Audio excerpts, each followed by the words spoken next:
All right. Good evening, all. How are you doing on this fine, fine Friday? Someone in my channel's administration forgot to post the video, the stream up ahead of time. Some absolute muppet, which of course is me, because my team is me. So some fool, some absolute buffoon forgot to post it, so we'll probably start off a little bit slower, but I'm sure we will pick up. We normally do on a Friday.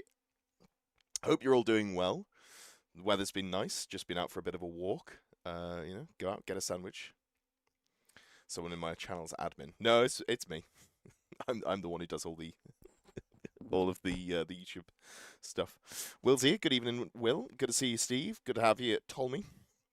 Ben is here. Bosch. It's a distinctly mid 2010s British phase. Volume's a bit low. All right, let's turn that up. How are we feeling about that now? Could also probably move this a little closer to my mouth. Any Renegade Crowns listing? Yeah, there's at least two. There might be a third one. I can't remember off the top of my head how many there are, but there are minimum of two. Better. Hell yeah. Hoo-hoo. Good to see you. You flatterer, Ben.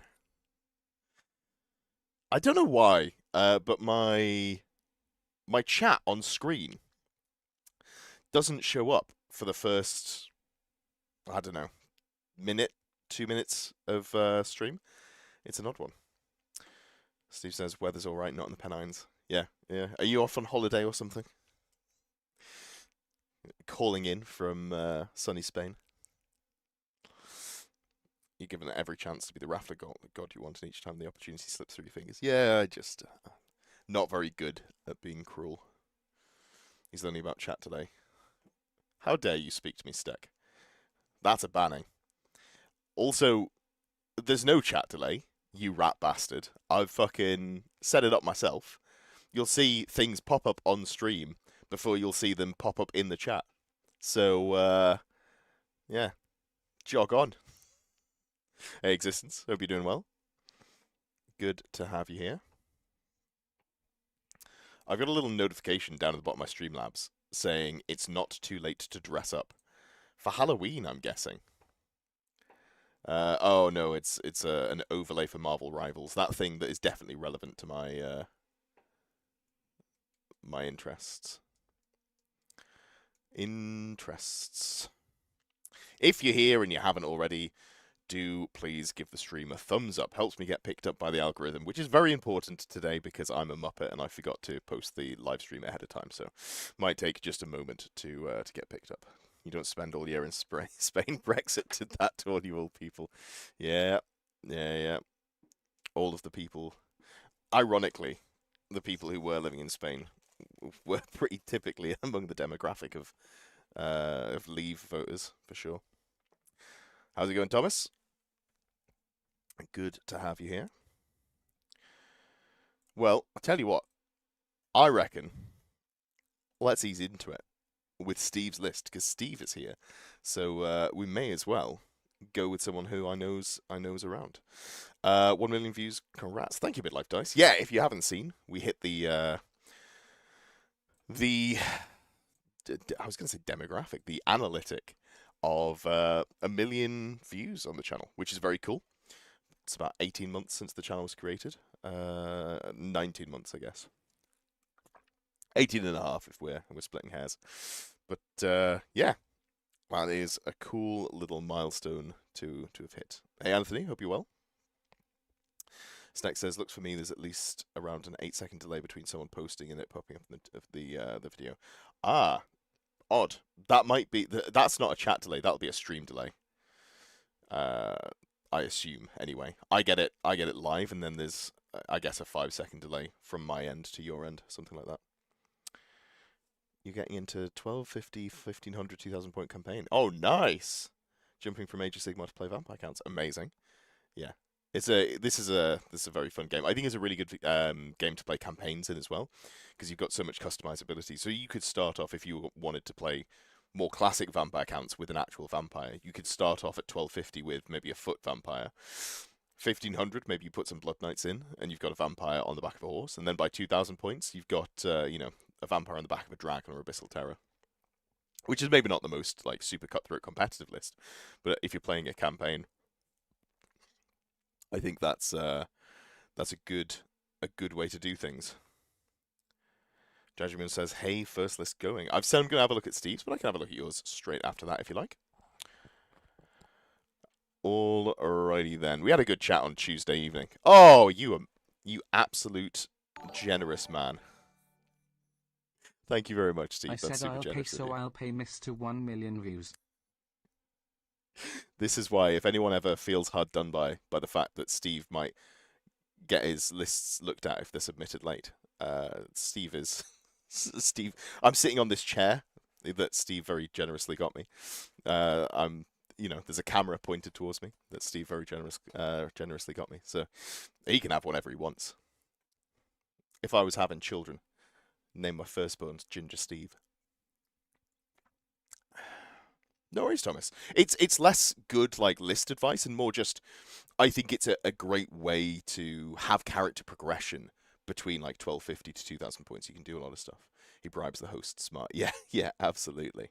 And he gave me a lift to the Saffron Slam this weekend, which was last weekend, I guess it was, which was nice. Always good to sit and have a chat, although we were all in the convertible because the other car was unavailable. So, three big boys singing along to Disney, a little bit squished. Would you name your firstborn Razorgore, Ginger Steve?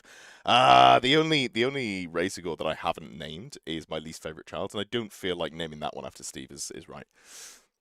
I feel like maybe I need, if I get a fifth Razorgore, we can name it Ginger Steve. All right, let's have a look at this list. So it is triple dragons. Triple dragons, 4 dragon ogres, 2 some Marauder horsemen, and then some chaos knights as well. You've literally just gone as full send as possible, which I do appreciate. Talking to Steve, I know that you like to have as few decisions to make because Steve does pretty reasonably well at tournaments, but the only time he plays is at events. So limiting the amount of choices he has to make is always a pretty wise decision there. What I would say is I think you want 1 brick of infantry to sit on a home objective.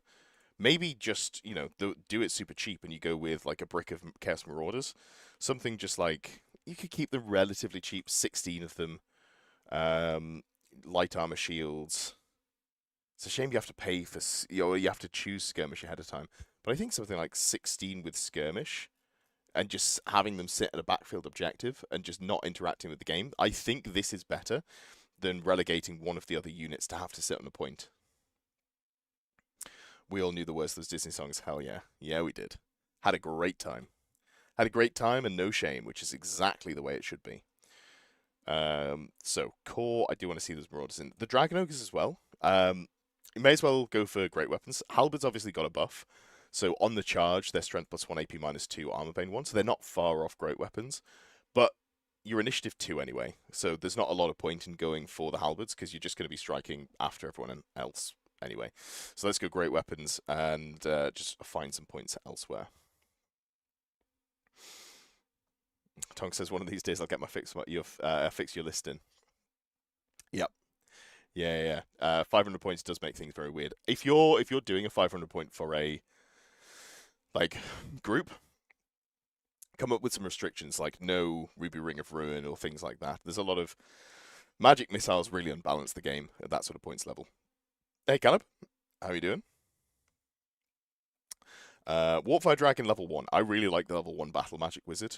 I mean, we've talked about this already, but if you roll into Arcane Urgency or Oaken Shield, cool. It's mostly Oaken Shield. Otherwise, you just take Hammerhand. It's a really good lore to roll 1 spell in, and then having a Dispel on there as well is really nice. Wizards, these look good, although I think I'd prefer... I like redundancy. So let's go 2 Favors of the Gods, at least 2 Favors of the Gods on each. But you've gone for the Magic Resist, the regen save, and then a Favor of the Gods, so we're just going to bump that up to 2. It's not the biggest deal in the world, but it's nice to have. Mark and Nurgle's great. Great weapon's great, no need for shield. Perfect. The Dragon Ogres is for points, so if I swap out the Cav, I can look. Yeah, absolutely. So we're just gonna find basically 142 points here because the dragons are good, the Dragon Ogres are good if we swap them to great weapons, and then we just need to tweak the core. Banner of Iron Resolve is stubborn, right? Yeah, I don't know that I care about spending 50 points on that. If you're going for anything, you've got Magic Resist on them. The Marcus Slanesh. I don't think I'd bother with Marcus Slanesh. The +1 initiative is fine, but you're already initiative 4, so this only really makes a difference into elves. And I think all of the good elf cavalry that you're worried about them countercharging you with, all of that is going to be initiative 5 minimum. So Wild Riders and Dragon Princes are the ones that I'd be particularly worried about, because they've got large quantities of attacks that can actually get through you. So I don't think you need the +1 initiative. I think honestly, Mark of Chaos and Divided is probably the way to go. It's so consistent, getting the reroll Fear, Panic, Terror. Alternatively, we can try and squeak in a BSB, but it's a little difficult to do because we've only got 100 points, and at base it's 95 points before a horse, so we'd have to find some points to cut somewhere. In fact, how much does that cost? I don't think we do it, but just out of curiosity, Chaos Steed, BSB, Lance, Shield, 117. So we'd have to drop those 2 Favors of the Gods. It is doable, but I think just having more stuff is better. Initiative 5 and Elven Reflexes for +1 first round of combat as well. Yes, that is the detail that I was implying and then just didn't communicate. So thank you for pointing that out. That is a very good point there. I think here, how do we... Hold on. How do we shave these points? Oh, we're going to have to hit the 550, so actually we might have to make some cuts elsewhere. That's very disappointing. It's more for you countercharging.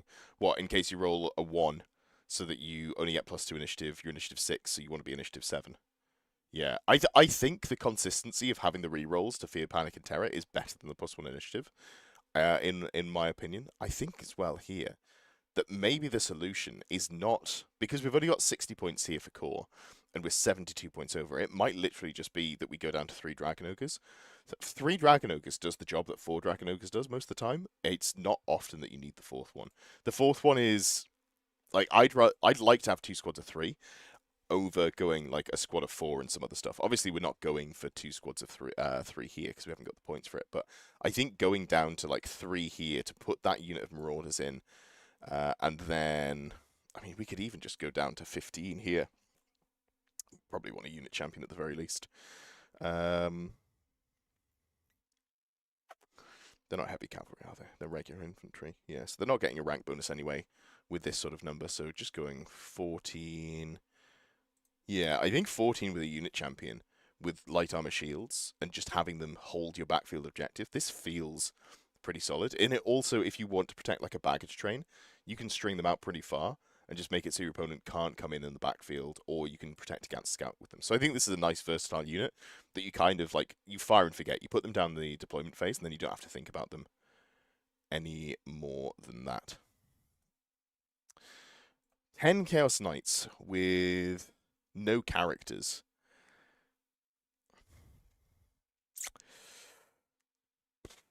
It doesn't fit, like doesn't do much. It's 330 points that doesn't actually do much.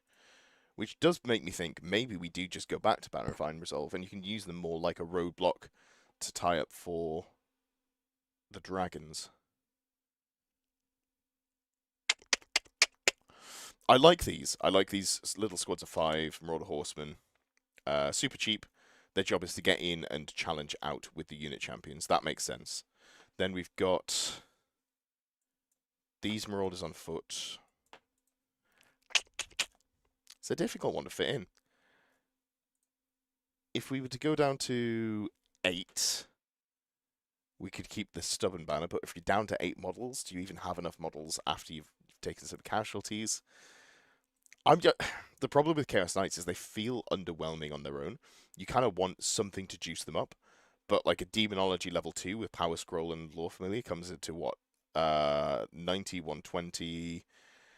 170, 186. God, that's so pricey. That just doesn't fit in with this as well. I don't think we go for Khorne, but I'm looking at this and going, this feels That's why you gave them stubborn. They stopped the advance of the dragons. Yeah, I don't hate that as a job. It's just where do we find the points in the list? So if we put the standard back on, are there any cuts that we can make here? Not really. The level 1 here is important. The 3 Dragon Ogres with great weapons is great. It's just a good upgrade. Like, we could shave 10 points here if we needed to, but I'd rather not if we can avoid it. You want to be rolling on that that table every turn, and as soon as you use your 1 reroll, things get a little bit dicey. Marauders, Knights. Like, it feels like going down to 9, and then I don't really want to go lower than 14 for the Marauders. Given this unit flails is probably right, but we could shave 10 points in going for Cavalry Spears, because they're not that much worse, honestly. Like, obviously this is better, but a Cav Spear is still fine on the charge, and you get to use your shield with it. Because we could go... It'd be Cav Spears. Even dropping the unit champion here doesn't help, although if we're just going 14 in skirmish, we don't necessarily need... Like, we're going to lose to anything that's solo charges anyway, so we can probably get away with just not caring. Difficult decision-making here. Because we could drop the unit champion and the musician.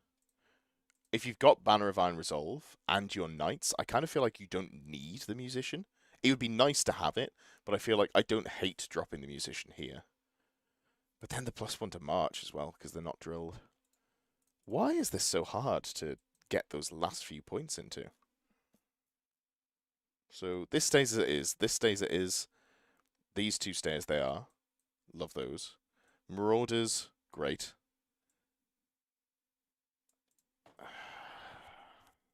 We definitely keep Light Armor Shield. Chaos and Knights. Like, I think the easy answer is just to go down at 8 models, and I just don't want to do that. It feels like we're going to take too many casualties. And then here we could drop. We just have to drop something. I think dropping the musician. I like dropping the musician more than I like dropping 1 more Chaos Knight and adding, you know, some little bits and pieces across the list. And this does leave you at 2,200 points exactly as well, which we all know is the most efficient way to write a list at this points level. Yeah, I think that is... I think that's that. That feels about right to me. I'm not 100% happy with the core, but I don't hate it. It just feels like there's something slightly more efficient we could do. Chaos Knights with the Sorcerer feels like a target for points. Yeah, but they actually do something if they get in. With the Knights, do you deploy them 5 wide, 1 rank? No, I would probably... Well, it depends what you're using them for. If you're thinking about using them as a roadblock, putting them 4 wide so that you've got 4-4-1, go in, charge something like a dragon or whatever.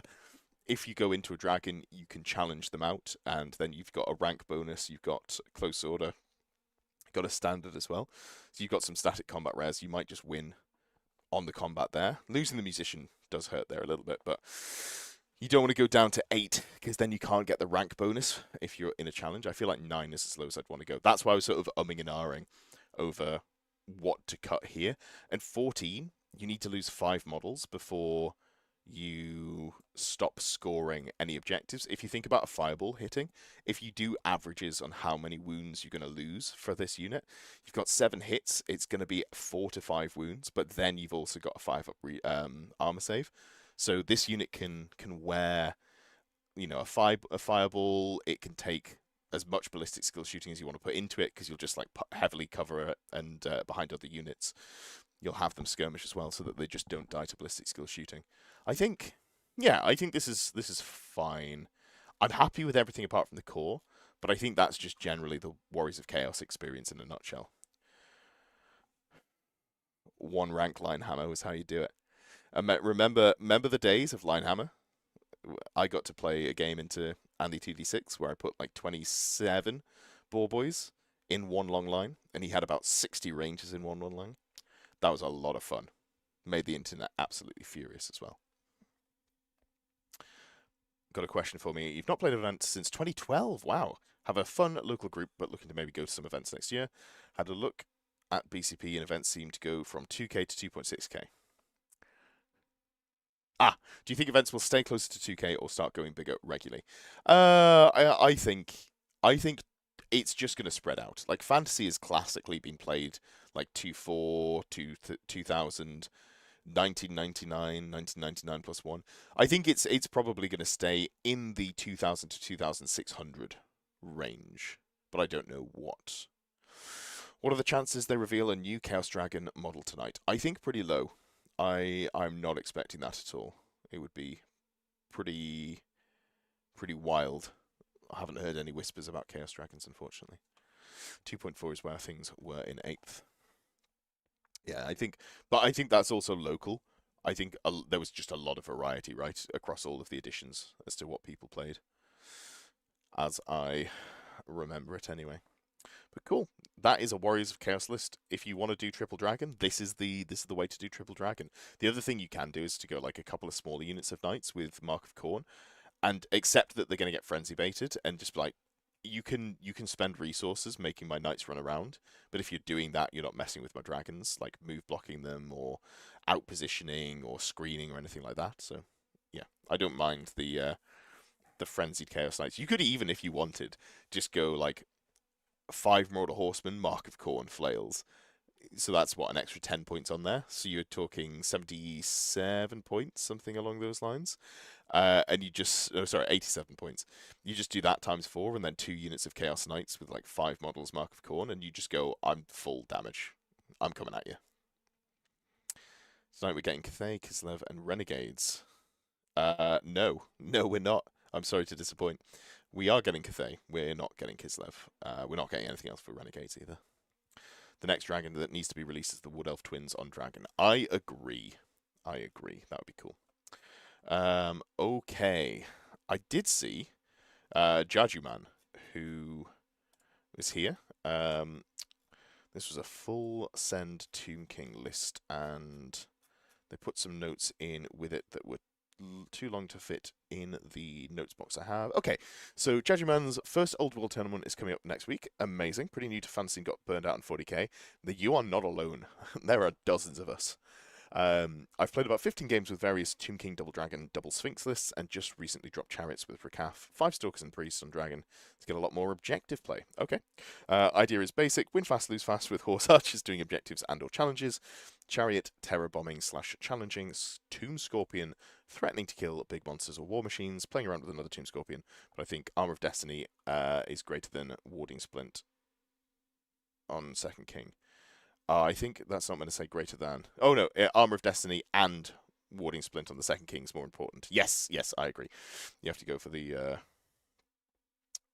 stuff there. Okay, cool. Well, welcome to the old world. I hope you have a great time. Tournament play is a lot of fun, and it's I can only speak for the tournaments that I go to, but wargaming in the 2020s is a very welcoming group when you go into tournaments, especially.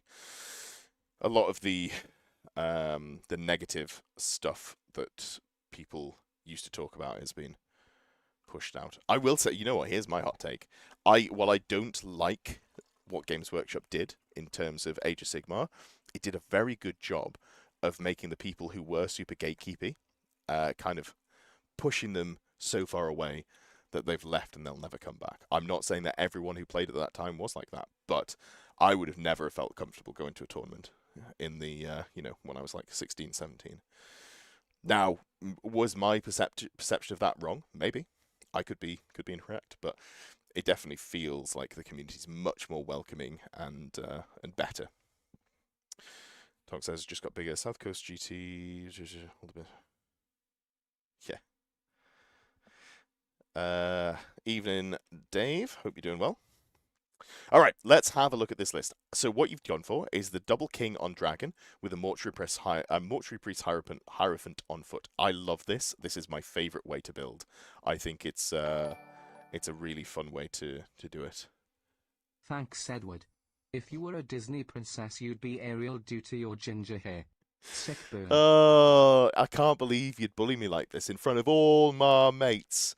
When we when we when we were driving back, we were waiting and waiting and waiting, and Steve was complaining that he had no water to drink, and he needed a drink, and he'd been complaining about this, not like whinging, but just saying for the entire drive, like I might stop somewhere. I need to get a bottle of water, and we stopped on the outskirts of Nottingham, which is where both Nick and I, the two people that he was, giving a lift to, were.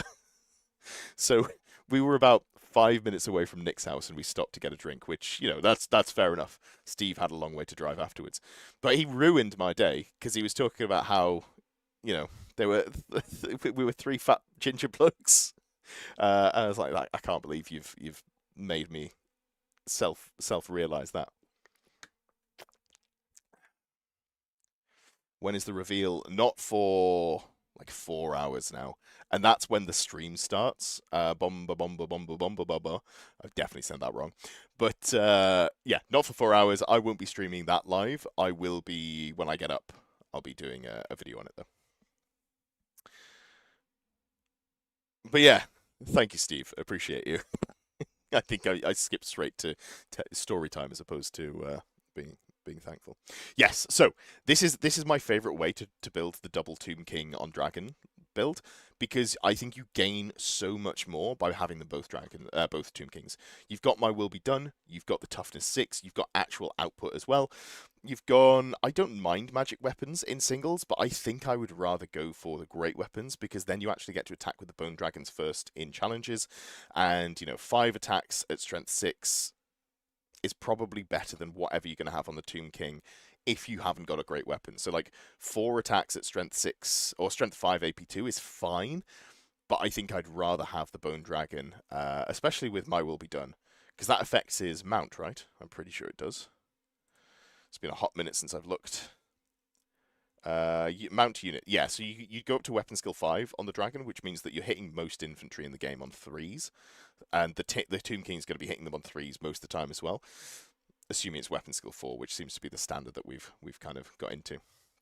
Hitting on 3s, wounding on 2s with T6 and AP2. I'd rather have that. It's not a major thing, and it does give you protection against ethereal.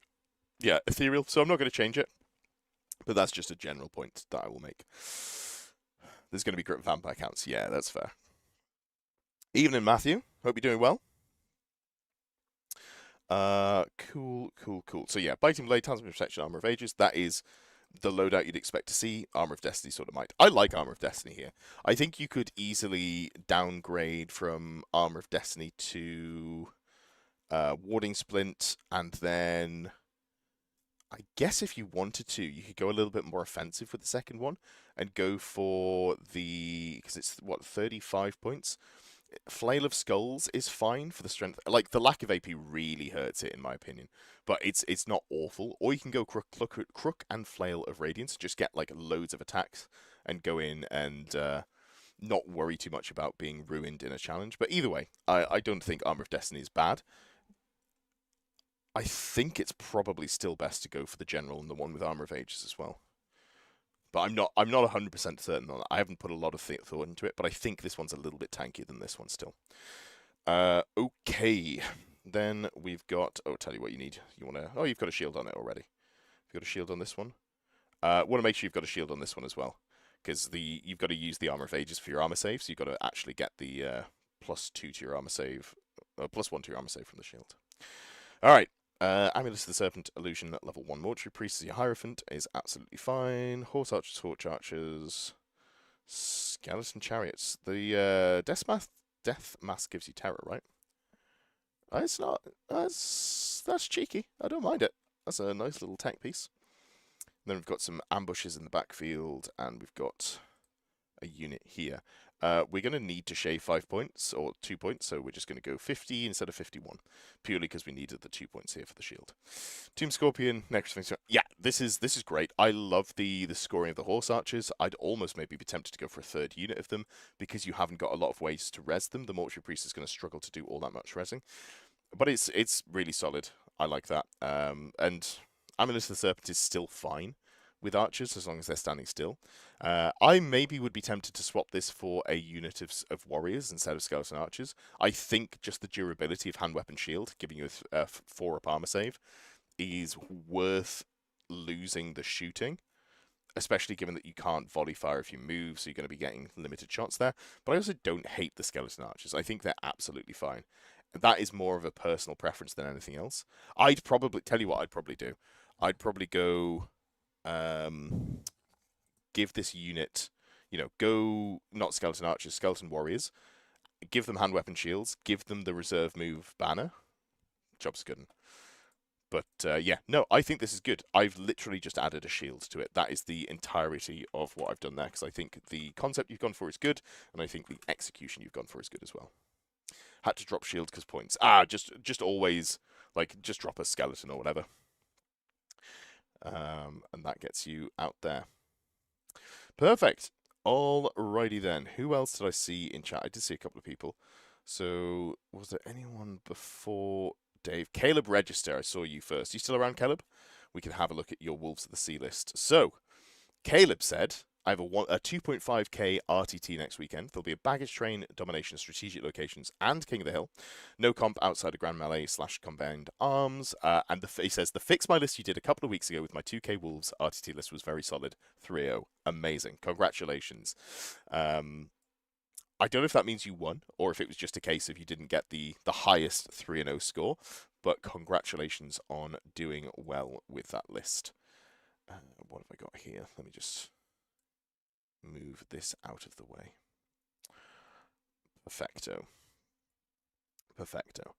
So this is 2.5k Wolves of the Sea. Chaos Lord with regen. That's a terrifying sight. It has been a hot minute since I've seen a Chaos Lord with a regen. Oh. How many points can you get them up to? 65? Do we want to juice this character anymore? Carrying crow, breast and collar, 2-5 with the gods. I mean, you could theoretically go extra arm. I don't think it's worthwhile. Demon Fleshes can't be wounded on 2s, right? Cannons, but you've got a regen, so you don't care. Dark Majesty's funny. I mean, it always used to be Enchanting Aura, but obviously that's now infantry only, as opposed to infantry cavalry only. Yeah, you don't need anything else here. Now, this is an interesting one. Aura of Pain. I've been thinking about this going on a dragon, but you don't have the points for it. And this is somewhere you could put it on a unit, theoretically, if you wanted to. Because it's D6 strength 3 hits, which is not a huge amount, but it's extra combat res before the challenge. Because it's when it's chosen, right? I think. Let's have a... Choose combat and fight. Chosen doing step 1.1. When's the challenge actually done? You know what? I need to know the exact timing here.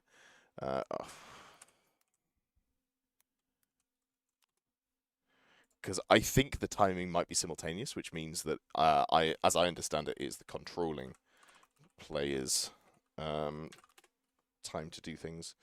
So let's have a look here. Challenges, issuing a challenge. When combat is chosen, yeah, so it'd be simultaneous, right? So I would assume that goes to the controlling player. So it doesn't actually help all that much. But it's still an interesting thought, just doing those extra... if you get 1 or 2 extra points of combat res, that can make a really big difference.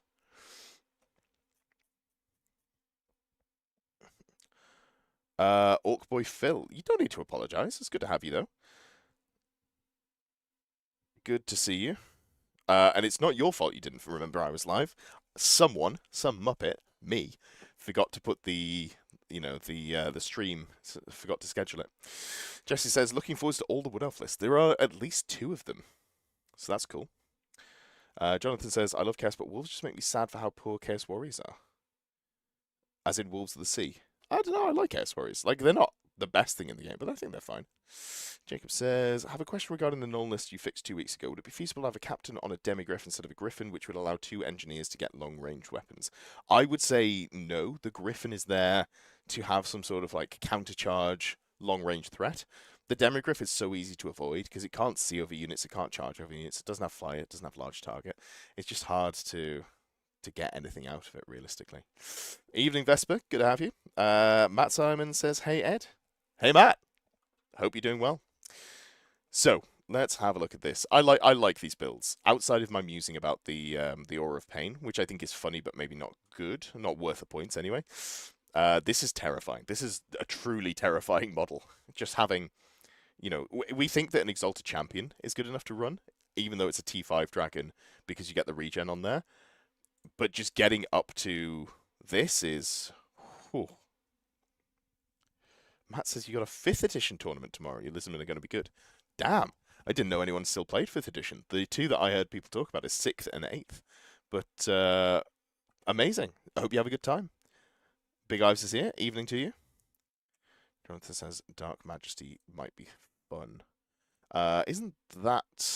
Oh yeah, the terror. Yeah, I don't think it's worth the 50 points in like a stripped down list, but you could do some sort of terror bombing, and then you combo it with the.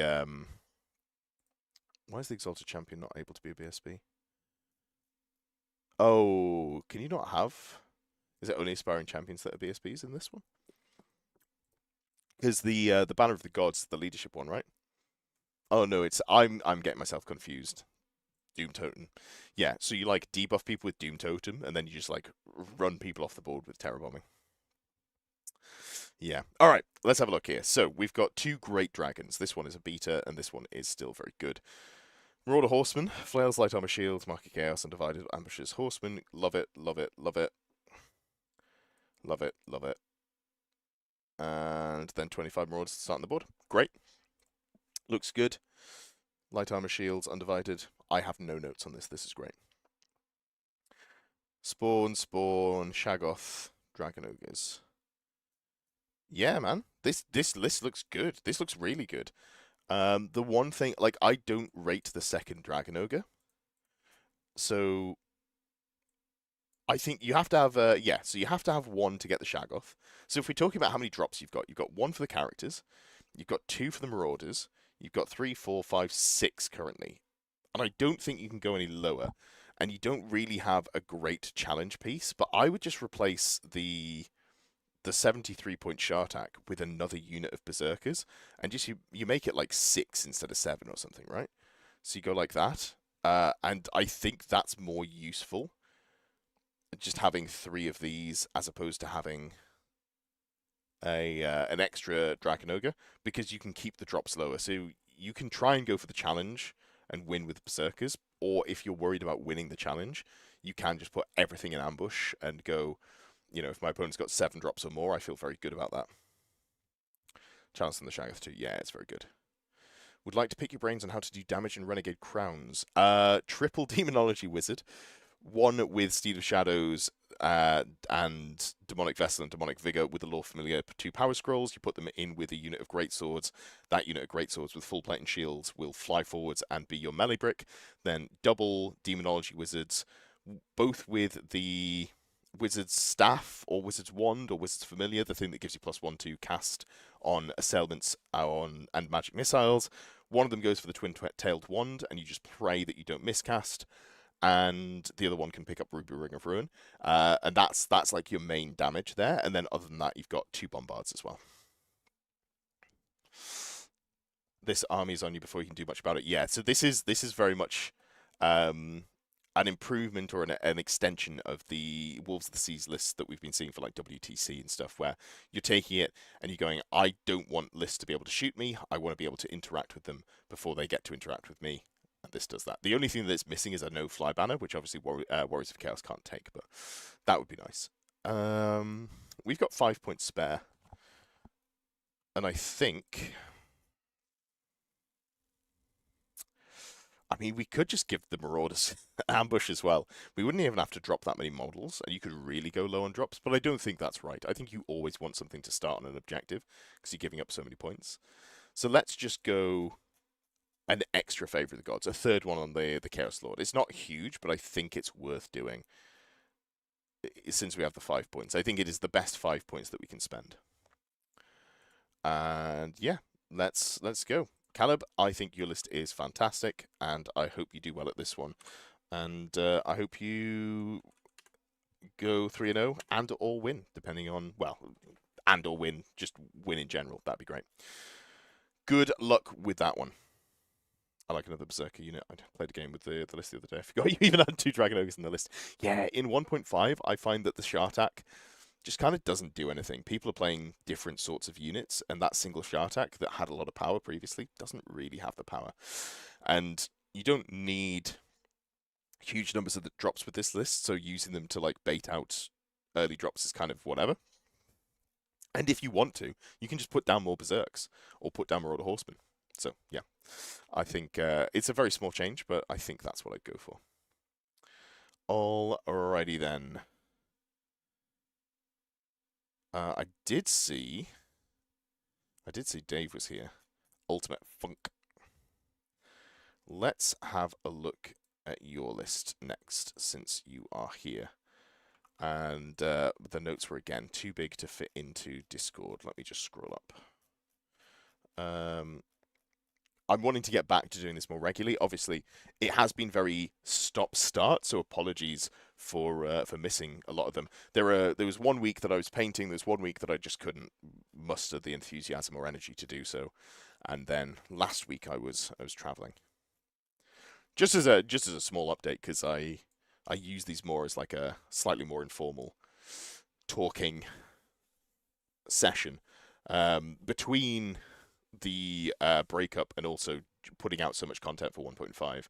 I knew I was definitely going to burn myself out and I was going to take a little bit of a break, but I feel like I've now hit a point where I've got a lot more enthusiasm and I'm looking forwards to doing more stuff, which is nice to get back into. So wanting to get back into the regular swing of things and have them have the streams up more. There is one that I'll miss in December because I'm traveling. I will be in by the time the stream happens, I'll be in Germany because I'll be going for the 5-player international team tournament, or technically not international team tournament, the team tournament that lots of nations will be sending players to. I think Gormerks with a no-fly banner and Wolves as anything seems way too inconsistent. At 2,500 points, you could maybe argue for it, but I think because you only need 5 of them, right? So you could put that in. That would be fine. I still don't know that you beat. The problem is I still don't know that you beat Cathay in terms of like being able to get into the balloons. But if any army has the damage to get into balloons, it would be a Chaos Lord on Dragon. Maybe you'd need like an Ogre Blade or something. All right, Dave is still here. Your Saffron list, which famously I lost with in my 1 game. You're happy with most of it. Dragon, Spearman, Reavers, Sisters. Things you want removing. Shadow Warriors, Obs, Helms. You're done trying to get value out of them.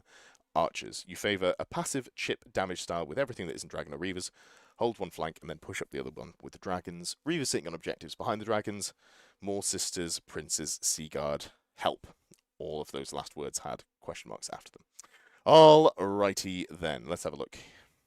So, Prince, Archmage, Noble. So we've got double dragon there, and we've got a Sun Dragon as well. Okay. Interesting. How do I feel about the Noble on Sun Dragon? So you start off with 2 wounds, right? The Sun Dragon's 4, I think. So it's 180 points for only 6 wounds at T5. You do get the D6 stomps, and you've got 4 attacks at Weapon Skill 5, Strength 5, which is fine. But then you're impetuous. We've got the 6 up ward save. We've got the 5 up regen. We've got the once per game 2 up ward save. You play every factions? Pretty much Full Moon Blessing, yeah. I've definitely played all of the factions in Old World at this point. I'm more knowledgeable about some. Some of them I have to do a little bit of prep work for on this stream to make sure that I know what I'm talking about, but I've played most things at this point. Can Close Order make a list that doesn't look like every other list he writes? Oh no, I put efficient things into a list. Oh, what a shame. He doesn't play Skaven no matter how much we ask him. I have played Skaven. I've been to 2 tournaments with Skaven. You're just late. It's not my fault that you weren't here at the right time. I wonder if this would be better as a Griffin. It's only 50 points difference.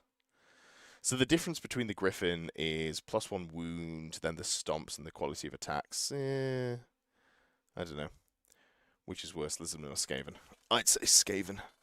Well, maybe Lizardman actually. If we're talking Renegades, Skaven, but if we're talking Legacy, Lizardman.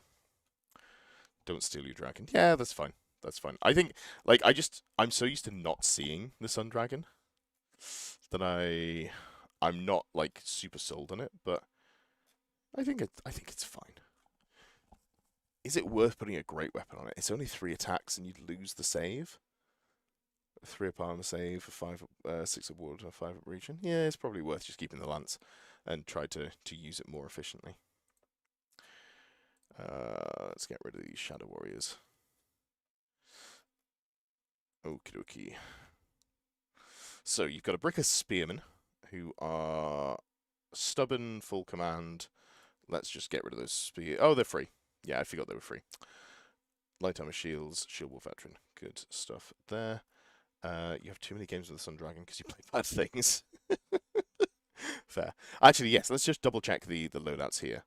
So we've got Armor of Caledor, Biting Blade, Seed of Rebirth, Pure of Heart. Okay, we're not missing anything there. Sure. That is fine. Listening to Fix My List and painting tiny Belgians. What a night. I didn't realise you were a historical wargamer. So then we've got the High Magic level 3 Star Dragon, High Magic, Talisman, Seed of Rebirth, Pure Heart. Yeah, so the dragons are very standard. The Noble we've looked at already. Helms, Archers, Reavers. I think everything here is fine. So like I like the Stubborn Brick. It's 315 points for 24 models, which is pricey for what you get, but I think within the context of this list, it makes sense to go for. Then we've got the Ring of Fury, Silver Helms. They're fine. They can pair with the dragons, so I don't necessarily think they should be removed, but they're not incredible. You use them as a challenge piece, goes in with the prince. Yeah. That does make a lot of sense. The Elven Archers with longbows, as you say, these are a little underwhelming. I don't hate them in terms of having a secondary objective holder, but because they don't have skirmish, I'm a little underwhelmed by them. I don't know if there's anything else we can put in though instead. I think everything else in core does their job worse. Like you could go just 12 or 14 spearmen, but I think I'd just rather have the shots and accept that if they get shot at all, they're going to take some damage. I think we just have to live with that. Is it worth the light armor? Probably not. Probably not. Sure. So we've got the Ruby Ring of Ruin Sisters, we've got the Bow of the Seafarer Sisters, and then we just find 9 points. Like I don't think this list needed much changing at all. Harbinger, Cav Spears, Shortbows, Skirmishers. The core makes me sad. Yep, that is High Elves in a nutshell, unfortunately. That is High Elves in a nutshell. So we need to find 9 points, which is probably just drop an Elven Spearman, so you go down to 23 instead of 24. Yeah. Yeah, I think there's not a lot that I would change around it. What I would do is, if I wanted to do better with High Elves in general, I'd swap to Trace, because I think their core scoring is very good. Basically, you can keep all of this the same up here, right? Maybe not this, because you have to go Blood of Caledor to get the dragons. You'd have to downgrade this to a Griffin, but all of this core becomes Tracian Woodsman, and then the rare just stays the same.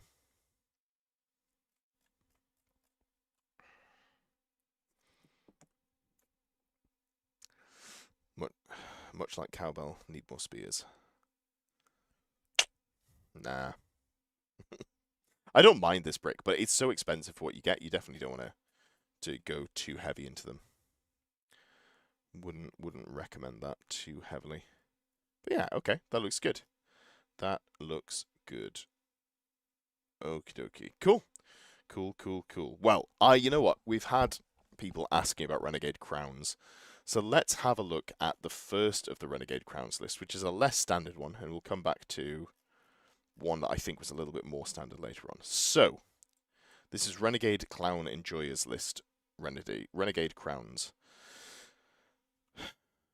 There was a note with this one, which was waiting for my longsword handgunner proxies to show up to go beyond like 32 in each unit.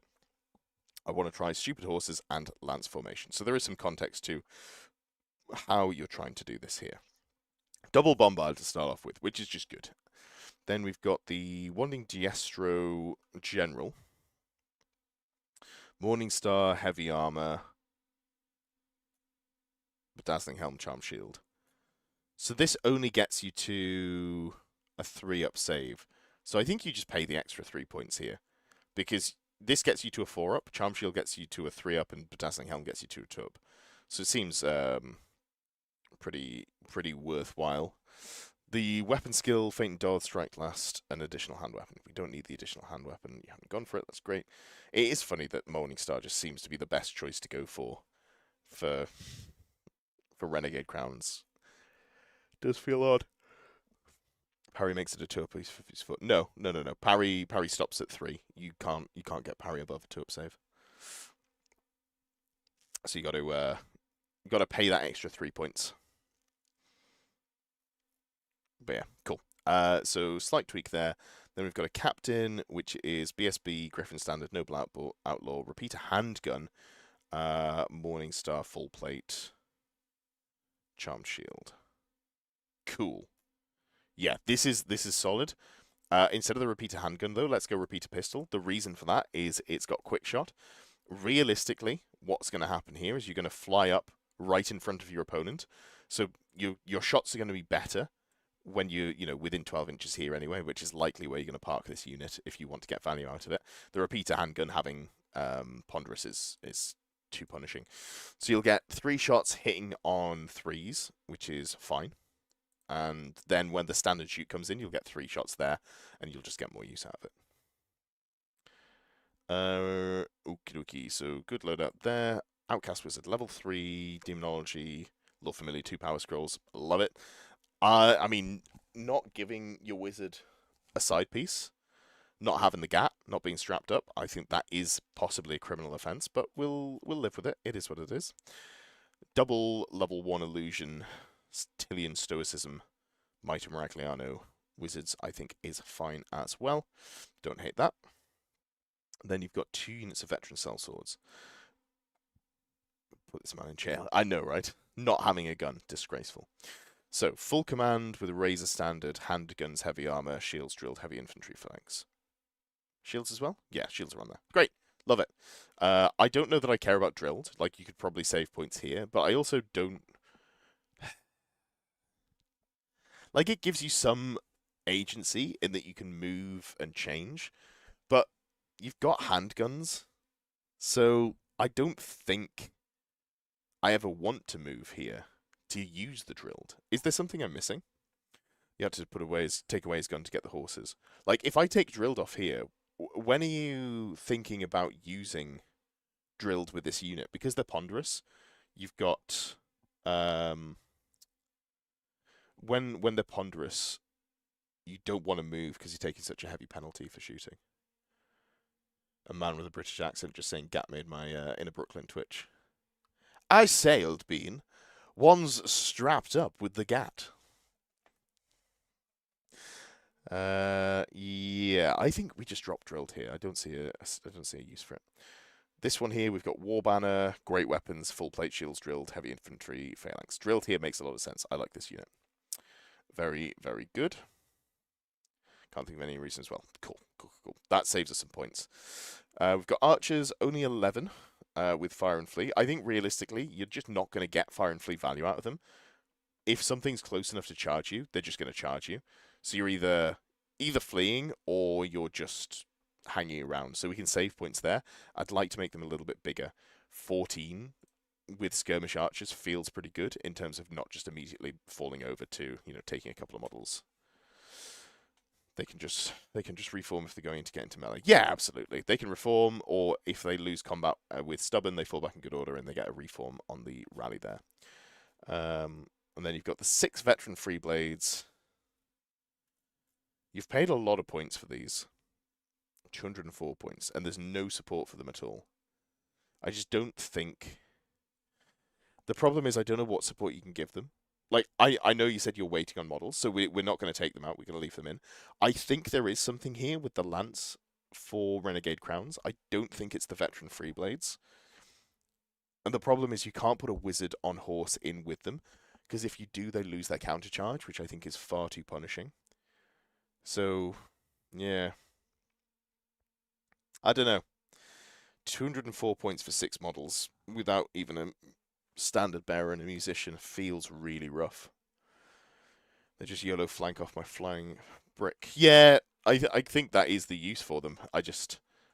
Like, it's so expensive for what they're bringing, I feel like. But they will do that job. They will do that job. What we are missing is we need magic resist. And do either of your characters have... Yeah, here we go. Let's make sure we're going with the Witch Hunter's Ward. Having the magic resist 2 on the Renegade Captain BSB just means that they're more likely to be able to do the thing they want to do. And then we are 2 points over the line. Honestly, do we need a marksman here? I don't know that having the unit champion for this unit is particularly useful. I will say as well... Oh no, because you're going illusion. Do I like the level 1 illusion wizards? I guess they're fine. Feel like you're really lacking ranged output. But if they're not on horses, you haven't got any units for them to join. Yeah. Yeah, I think that'll have to do. I want to give them something to make them more useful, but I don't think there is anything we can do there. Yeah, I think this is the, like, within the line that you've gone for, I think this is the most efficient way of doing it. I feel like there's something, like, the points here, the Empire Archers, the Veteran Freeblades. Honestly, I'm looking at this list and I feel like you are owed more points. I don't really understand how we've spent so much here. Maybe the 30 handgunners drop to regular sellswords, drop to like 24, and yeah, that might be the way to do it. So that would free up a chunk of points. We drop the free blades. The archers are fine, but you could also drop them, and then you upgrade the outcast wizards to level, one stays level 1, one goes level 3, and you give them demonology and do some magic missile shenanigans with them. But yeah, I think that's fine. They're so expensive having 1 wound. Yeah, they 100% are. When we're looking at, what, 34 points per model, give or take, on average. It's pretty expensive. All right, cool. Well, Renegade Crowns number 1 done. That is the first Renegade Crowns list that we've got in there. Perfect. All righty then. Next up, let's have a look at that rat bastard Skaven list. Just been experimenting with the extra 600 points Robin Val gifted me. The Arcane Familiar on the level 4 is to take 1 spell in Illusion, Glittering Robes, and 3 in Battle Magic, hoping for Oaken Shield and Arcane Urgency. Okay. Let's have a look here. Yeah, they uncoupled Greyseers and Skaven Warlords, didn't they? I believe. Let's just go squarebased.com. I always forget, because I don't think I've ever really played. Well, I haven't played many Legacy games. I forget the actual changes that they bring in for the list building. So let's just double check here. Yeah, Warlords and Greyseers are uncoupled for the scaling. So we've got a level 3 Power Scroll Lore Familiar, 2 Power Scrolls Lore Familiar Demonology. Great. This is going to Steed of Shadows, Demonic Vessel, Demonic Vigor. Then we've got Spelling Tracks, Arcane Familiar, Battle Magic. This is the level 4 one, so we're going Glittering Robes and then 3 Battle Magic, sure. Warlord, Weeping Blade, Paymaster's Coin, Skaven Brew. Huh. Huh. That's not the normal Fellblade. Weeping Blade. Strength user, AP2, magical attacks, multiple wounds, D3 poison attacks. And we've got what? The Paymaster's Coin and Skaven Brew. Gonna get a lot of hits. And the poison will help wound, but you're only strength 4, right? I guess you're strength 5 with the demonology. But if you're going multiple wounds, surely you need more strength to actually get value out of it, because you're only going to be wounding dragons or multiple wound things on bad rolls. Maybe you don't worry about dragons, because this is the Storm Vermin bricks. You're just going to feed them cheap characters or unit champions.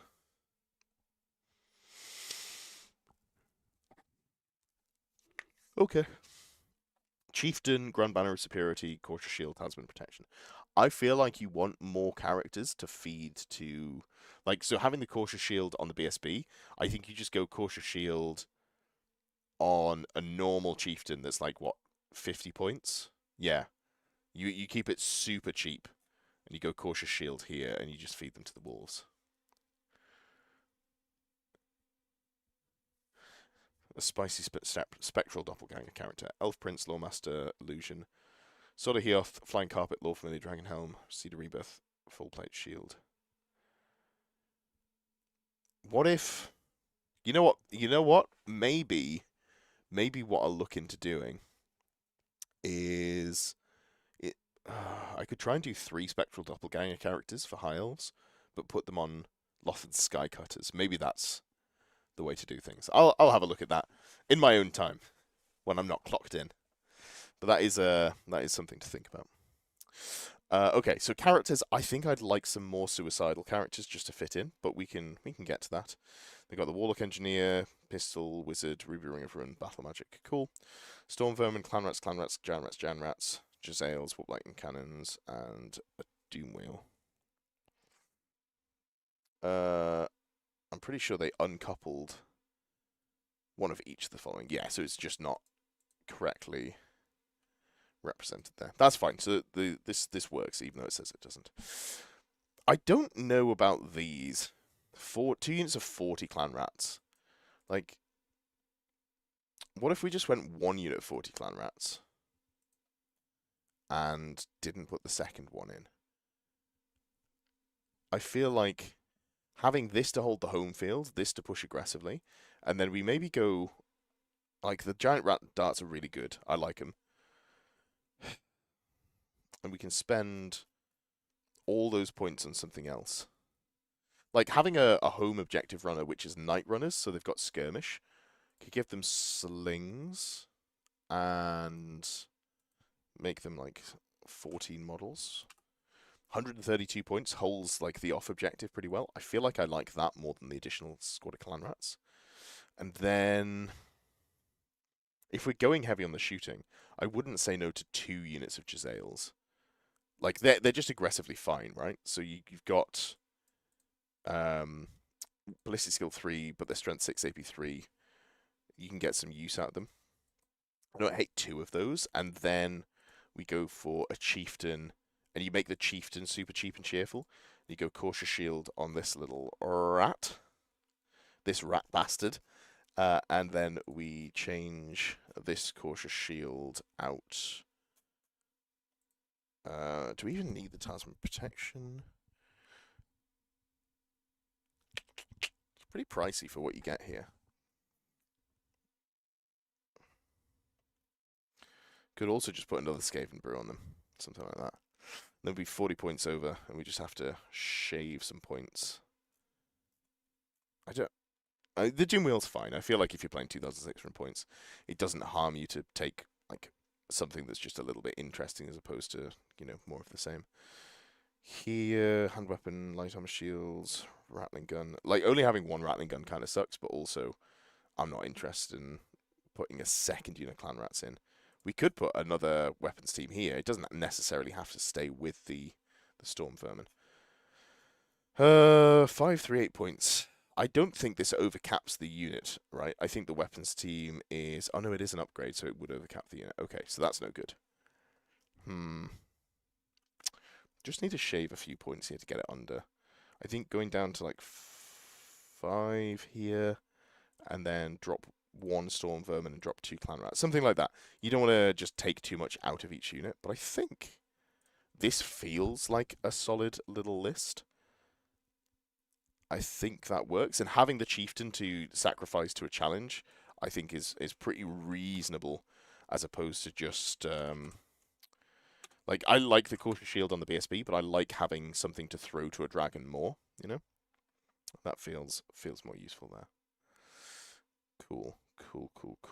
All right, sweet. Oh, you know what? I did see Jesse McMillan in chat earlier. I don't know if Jesse's still here, but we can look at their list for sure.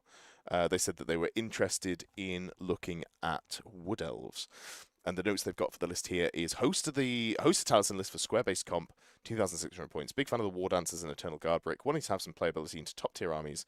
I'm an experienced player, so more interested in how you'd change things up. Okay, so we've got a Lord and Dragon, level 1 Shadow Dancer, Treeman Ancient, Warden of Taliesin BSB. Armor of Destiny on a foot BSB is hey, good to see you, Jesse. That is a pricey BSB, 250 points for a War Banner. Oof. Eternal Guard, Deepwood Scouts, Glade Guard, Treekin, Treeman, War Dancers. Evening, Matthew. Okay, so I think let's have a look at the loadouts here. So you've got Forest Dragon, Meteoric Iron, Talisman of Protection, Resplendent Luminescence, Annoyance and Natlings, Aspect of the Gap. So this is the challenge dragon that people will expect to see. You've got a 5/5 save that can't be reduced, so you always get the armor save. Resplendent and Luminescence gives you magical attacks. Annoyance and Natlings makes you -1 to be hit in a challenge. Aspect of the Cat for rerolling hits in a challenge and extra armor bane. And then you've also got the Great Weapon as well. So it's a good loadout there.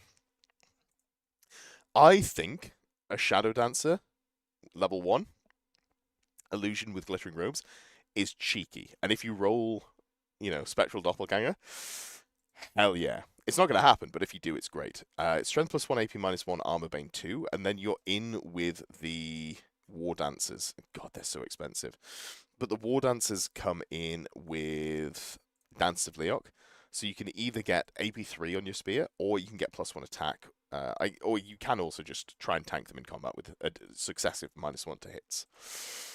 Additional hand weapon makes the most sense. Banner of the Hunter King is the Vanguard move, right? Yeah, Vanguard. Okay, Vanguard on infantry kind of makes sense. And then Sword of Might on the Bladesinger. I think what I'm more interested in, like, this is fine, +1 strength, +1 AP, but if you're going for this sort of points level, I think that the Potion of Strength might be better, because you can still go with the additional hand weapons, so you're getting more attacks anyway, and you can get like AP2, you can't get AP3, but you'll be an average of strength 6 instead of strength strength 3.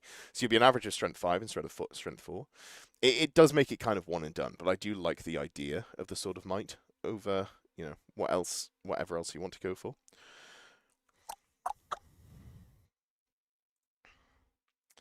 Brand of the Wildwood. Give some fear. The problem with Host of Taliesin is I just don't think the concept behind it is good. Like, trying to build bricks of squishy elves, I think is a struggle for the army. Like, the potion didn't think about that. Yeah, it's definitely something that you can play around with. The more I think about it, I don't hate the Sword of Might, because you get more than one pop with it, whereas Potion of Strength is literally one and done. But War Dancers don't hang around very long, right? So I could go either way. Fear to deal with the terror. Okay. Is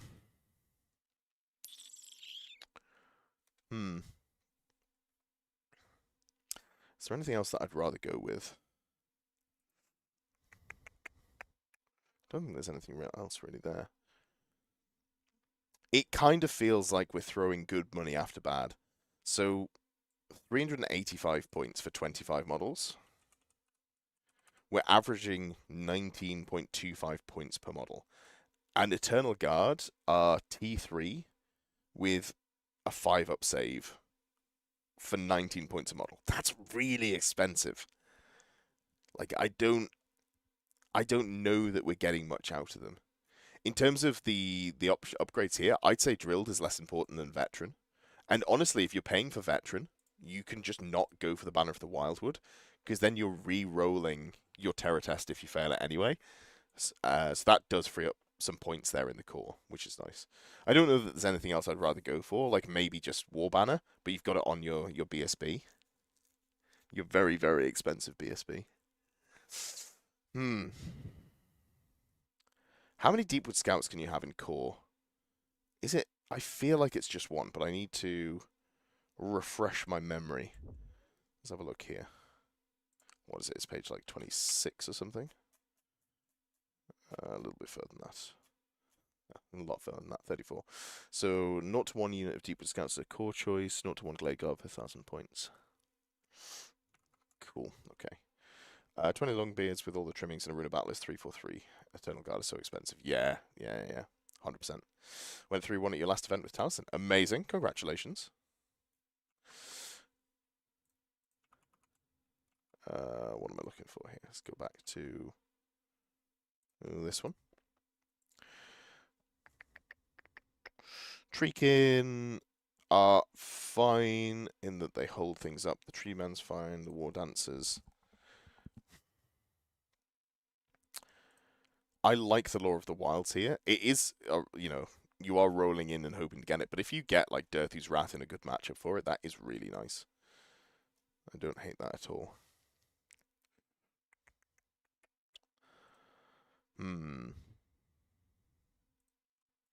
I feel like 250 points for this BSB is far too much.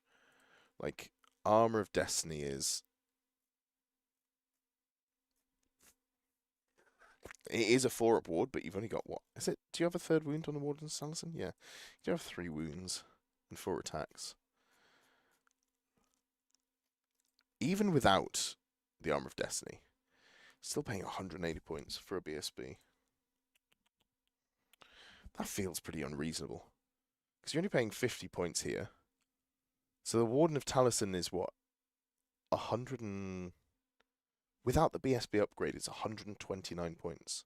So it's 125 points. God, that's so pricey. Is it better just to go... Like, save the 55 points here? I mean, we don't even need to put the War Banner on this, right? Because you can... If we're saving the points on the Terror, you could go War Banner here, or you could put... obviously not that one. There is one in here that I... Like, is Banner of the Eternal Queen ever useful? I mean, you're probably not going to be... you might be near the wood. If it's your home field one, you can put the wood down nearby. So you could get that +1 combat res here.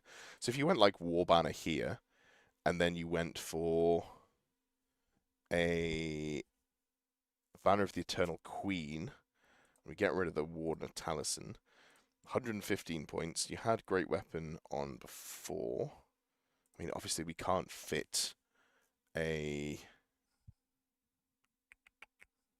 very expensive ward save there.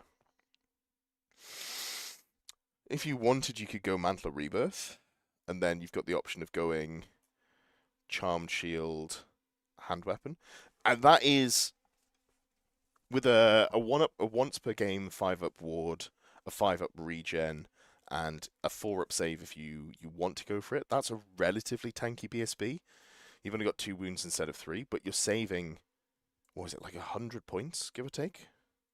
I've forgotten how much it was, but it felt ridiculous. Warden of Taliesin, so we were at 175, yeah, 245 points, right? Or 249. God, that's so pricey. So, like, just downgrading to the Glade Captain, suddenly we've got a lot more points to play with. Orion's Favor on the Shadow Dancer, already said I like that, but if you wanted, you could also go for the Potion of Strength here. Like, this is something that can really juice up the Shadow Dancer, especially if you do get the Spectral Doppelganger. It's only happening 1 in 6 games, but on the games that it does happen, that is disgustingly good. Gonna take it off for now. We can come back to it and see how we feel. Also, I don't hate the Befuddlement of Mischiefs on this unit because you can stack negatives to hit, right? So the unit that it's going in, the War Dancer, weapon skill 6, yeah. So if they are weapon skill 3, they become the weapon skill 2. You can make it so that they hit on 7s. It's not bad. That is not bad at all. It is one avenue for... Yeah, maybe we come back to that. The Ancient has Befuddlement of Mischiefs on at the moment. Oh, right, okay, so you're already using the Befuddlement of Mischiefs. I think I like it on the Tree Man, because it's the -1 initiative as well as the weapon skill, so this combos really well with the Law of the Wilds when you're going for Dirthu's Wrath, where each model in the fighting rank, which of course, if you've charged them, is going to be 2 ranks of infantry, takes D3 strength 4 hits, no armor saves if they fail an initiative test. Yeah, okay, so we leave Befuddlement of Mischiefs where it is. Is Morning Chill the one that casts -1 to hit from shooting? It's like, it's Mark and Nurgle for shooting only.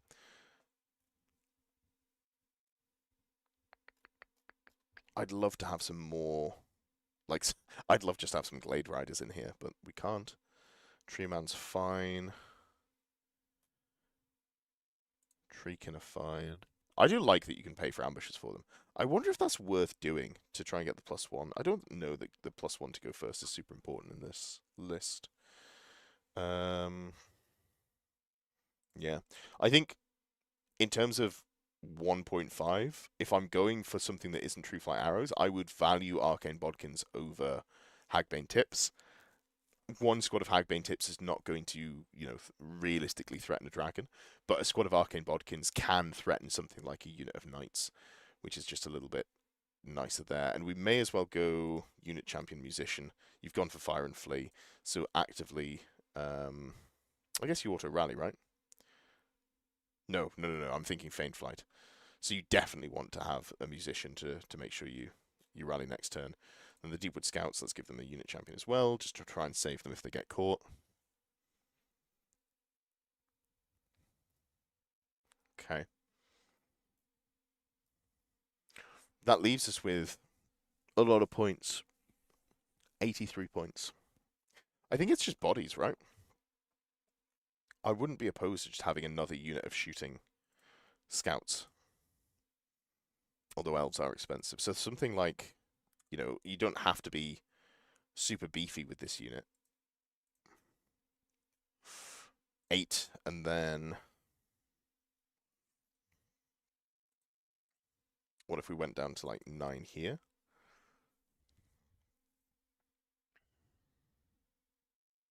Just gives you a little bit more ranged oomph. Or instead of going 8, we could up this to 16 and this to 16. Both of those kind of work.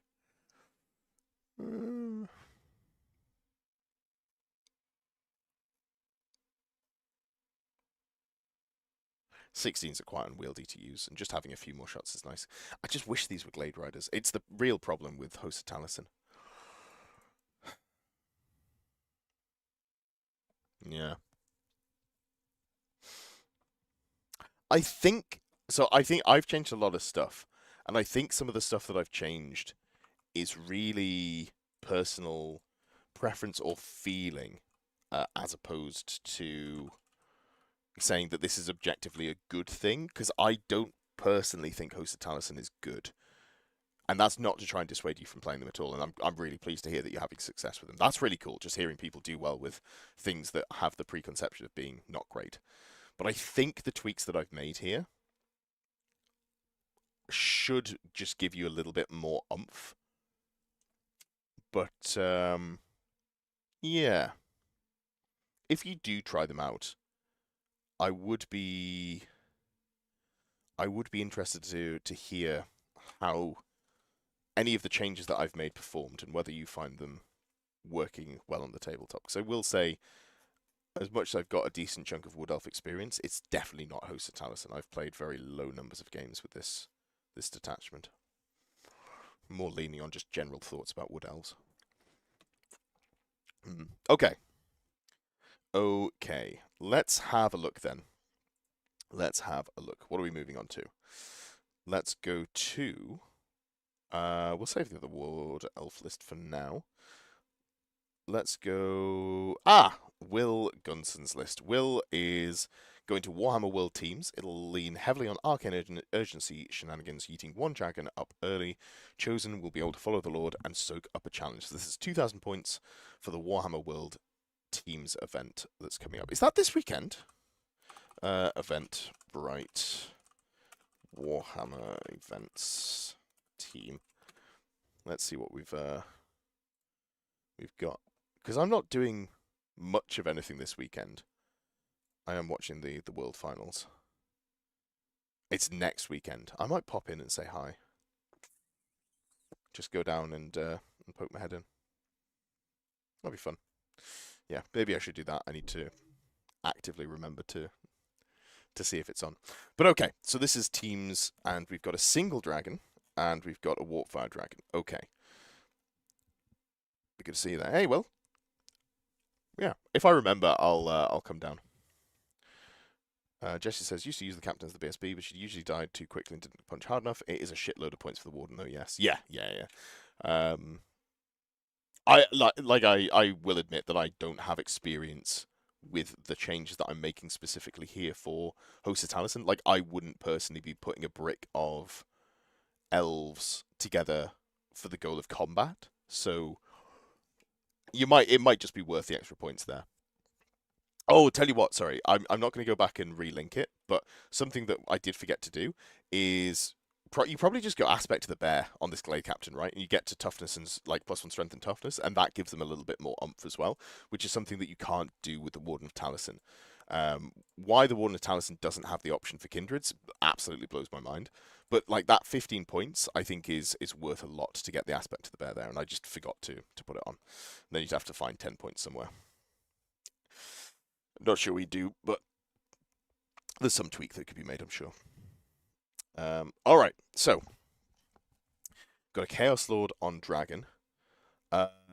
Okay, so I would say if you're going for a dragon, especially a single dragon, while a Chaos Lord is cool and has better stats, I'd much prefer to see the Exalted Champion with the regen. I think you don't lose much. That -1 toughness does suck, but you're gaining a regen, and that's going to be worth the change. And you can also put magic resist on it, so you'll just get a lot more out of the dragon if you are like so. Mark of Nurgle. So let's just change that over to a Exalted Champion. Only a T5 dragon, but you've got 2 Favors of the Gods, you've got magic resist 2, you've got Mark of Nurgle, and you've got a 5-up regen and poison attacks. So it's a lot there. It is a lot. Sorcerer Lord. This is Tzeentch, level 4, Chaos Steed, Battle Magic, Spell Familiar, Power Scroll, Favor of the Gods. This is fine. I feel like the Blaster Caster on horse it's still okay. It feels a little outdated in that it really suffers against magic resist now. I think I'd like to see it. Like, I'd like to see a second sorcerer here, and like maybe lean into Skull of Catan as well. Maybe that's something we can put in. Let's get to that in a second. Then we've got 7 Knights, Mark of Tzeentch. Okay, so I'm going to make a lot of changes to your list, Will, and I'm going to make them under the proviso that feel free to completely ignore what I'm doing, because you have super limited time to get things done. So, instead of the Knights, we're going to lean more on just Marauder Horsemen. So you've got the Chaos Steed here, which is heavy. It's unfortunate it's heavy cavalry. How does the quick turn rule work? Open order. Open order is highly maneuverable. Okay, so it's not the light cavalry that gives you quick turn. It is open order. And then because they're fast cavalry, they can do it in march. They have to all be. Yes, okay, so you're not marching anyway, so you're just going to move and quick turn. Perfect. Hey, find your hotel so you can tune in. Have you had to do a lot of travelling today, Amy? Shields and... Let's go like so. Cav spears. Okie dokie. So let's say we're going with 10 models and 2 wizards. Because what if we just went like this, you know? Mark of Tzeentch level 1 on a horse. We'll roll in battle magic, just in case you get a spell there that you want more than anything else. What we're going to do is we're going to go... Fast cav. Like Spider Riders? Thank you, Amy. Yes, like Spider Riders. That is correct. How much is the Skull of Catan? Is it just way more than I thought it was? Skull of Catan. 60 points. There we go. Honestly, let's just drop the Favour of the Gods. We probably never want to roll with this guy. And there we go. So now we've got double wizard that can blue fire a Zinch, and you can, you know, fireball here, and you're all going to be doing it at +4 to cast because of the marks of Zinch there. I think that's just a way stronger way of going. 3 hours tonight, an hour and a half tomorrow to get to the event. Oof. Oh, of course. Is it Forgotten North this weekend? I should know this because we've been talking about it specifically in coaching, but time is an illusion. So apologies for my lack of brain there. Okay, so the problem I'm seeing here is that I've put this in, but then we're just going to be under on core and we're over on points. So I guess like with the Chosen Knights, we can't go for it. Brazen Collar, Lancers, full plate, undivided, drilled. Okay, so this is just a good unit. The Warpfire Dragon's good, although I would like to see it level 1 battle magic. I think I'm just going to have to drop the extra sorcerer, right? I'd love to fit the extra sorcerer in, but I just don't think it works. What a real shame. What a real shame. And if we're not buffing up 2 wizards, I think Skull of Catan is just not worth going for. But we will give him a Brazen Collar so you don't get spells cast back on at you. Winter War 1 day this weekend. Wow! So you're traveling 4.5 hours for a 1-dayer. That is some commitment. Dropping a load of dollars. Did I miss any interesting Orcs and Goblin lists? I don't think we've got any Orcs and Goblin lists this weekend. This fix my list. No, just what we've got here. Okay. Well, this and then +1 on the Warhounds. We're still going to be over. God, this is miserable. We can drop the Musician here. We don't need a Musician for the Chosen Knights because they've got drilled already, so we're just going to lean on the damage that they're doing. And then we've got the Warpfire Dragon, and then we're going to have to shave... Find 3 points, or find 2 points in here, and shave 3 points, or 2 points elsewhere. Oof. Damn. Okay, let's go down to...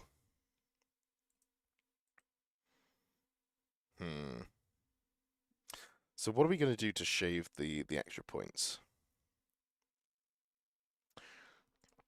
It might just be drop a Favour of the Gods. I really like 2, but we might just have to go to 1. And then that way we could go like I don't want to go for a 3rd unit of Warhounds. That's kind of ridiculous. So we need 35 points. How are we going to get 35 points without just going an extra unit of Warhounds? 14 of Forsaken is fine, although people have definitely moved away from Forsaken. But it's what you've got. They're not bad. We could go 24 points missing. So if I go +1 Forsaken, and then we still need 5 points here.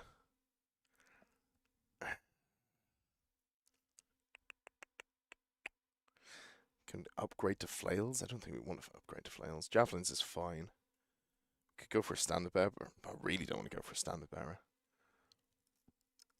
So the problem you always have with these chaos units is it's hard to tweak these last bits and pieces. Like, it might be something stupid like we just give 1 unit poisoned attacks, which is not good, to be very clear, but I'm only saying that to fix the core. So I think something like that is more how I'd tweak it. Yeah, I'd love to fit that 2nd wizard in, but I just don't see a way of doing it without completely retooling. I will say, I think going single dragon in characters is a little bit, like, I think it's hard to make work. I think it's Warriors of Chaos are either triple dragon or not dragons, you know? Oh, extra dog? Yeah, that's better. Let's just do that. Having 6 dragons instead of 5, but they have poisoned attacks or a 6-up save just makes a lot more sense.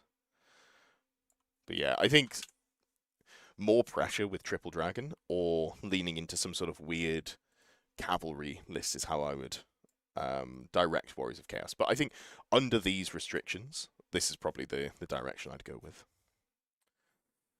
Okay then. Okay, let's have a look then at. Oh wow, we've got 3 Wood Elf lists. 4 Wood Elf lists. God damn, there's so many. There's so many. All right, screw it. We'll have a look at another Wood Elf list. Otherwise, we'll never get through them.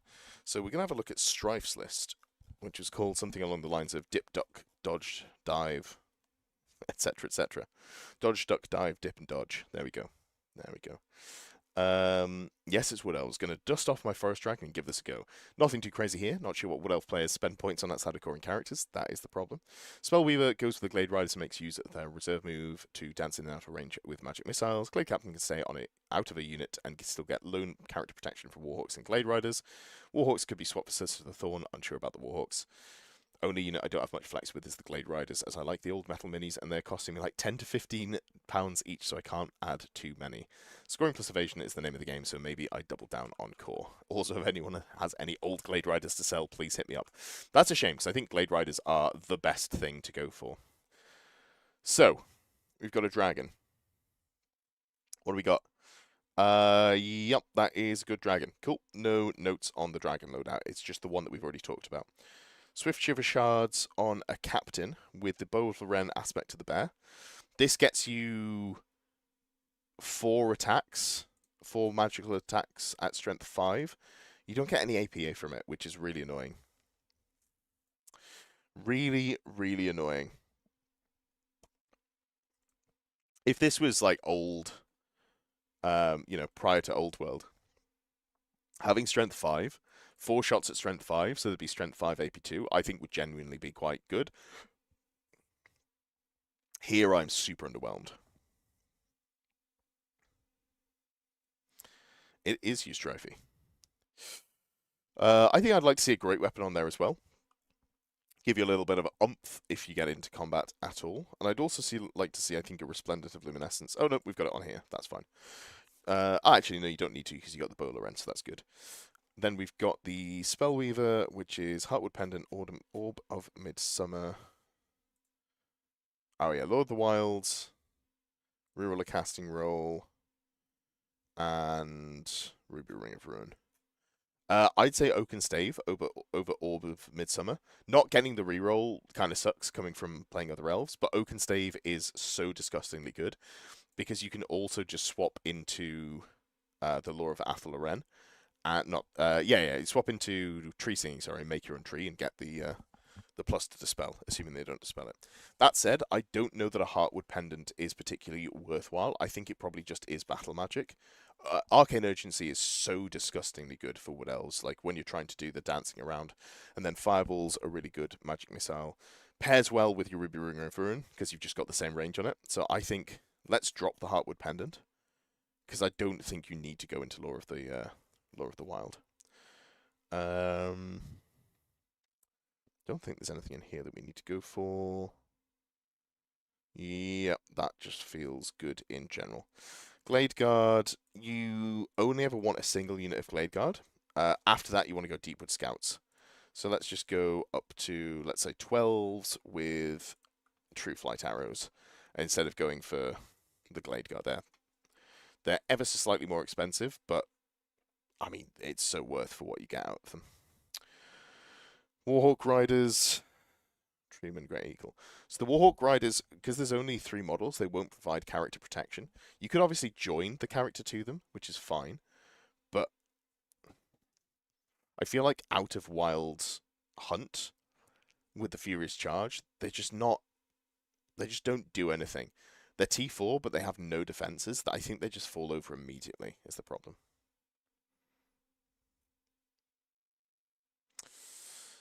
Glade Riders, Banner of Springtide, Arcane Bodkins, Reserve move. Yeah, cool. So this is fine. Let's go up to 8, and let's also downgrade this Warhawk to an Elven Steed, make him the Battle Standard Bearer, and give him the Banner of Midsummer's Eve. So you've got Banner of Springtide on your unit already for quick shot. Going to give them Ignores cover as well, and then suddenly you've got basically True Flight Arrows that are also AP2 on your Glade Riders, and I think that's a really solid way to play them. What are we missing here? Tree Men, Great Eagle. Like, an Eagle's fine. I don't rate eagles particularly highly in this edition, but they're not bad. They just don't necessarily feel super useful. They fall over too easily. But I'm not saying you shouldn't take one and come to that conclusion yourself. The problem is then, again, what do you do outside of that? You need 5 rank and file for character protection. That's correct, yes.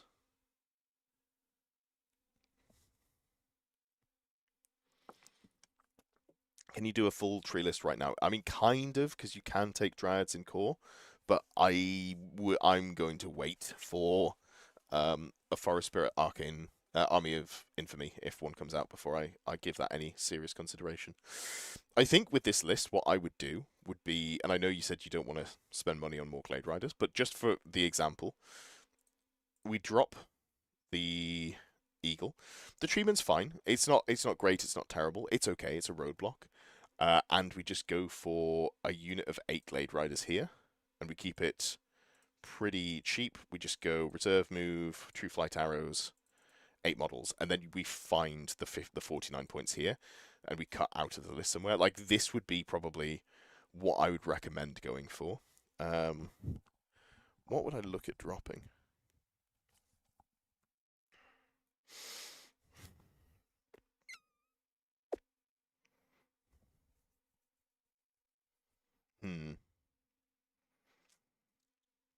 I'm not sure. Maybe the Glade Guard would go down in numbers.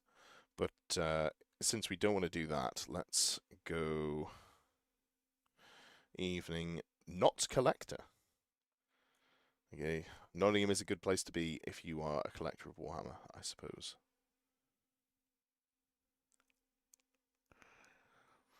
The Glade Riders would give the Warhawk Riders protection as the most cav, even though one is monstrous. You are correct. However, they are hoping to be behind terrain with their reserve move all game. You can spend money on Glade Riders, they're just hard to come by. Yeah, so like I mean that would be my recommendation. So what I'm gonna put in is just the tweaked version of what I would go for.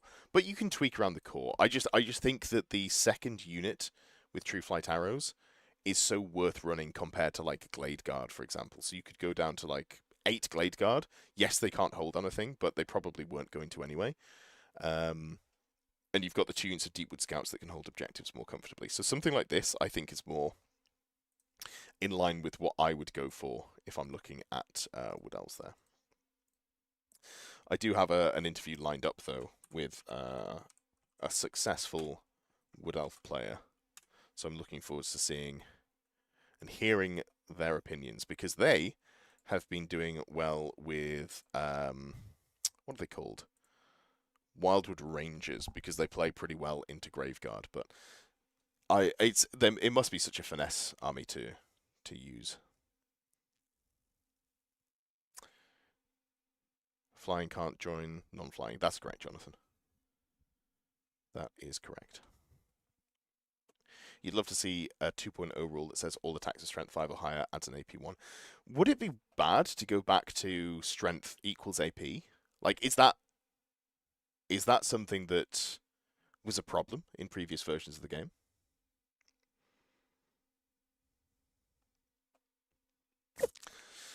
I don't know. I feel like that would be fine. But yeah, that's probably a fairly standard core heavy Wood Elf list that I would recommend. Yes, it was a huge problem. In what way was it a problem? I don't remember, because I was a very casual fantasy player.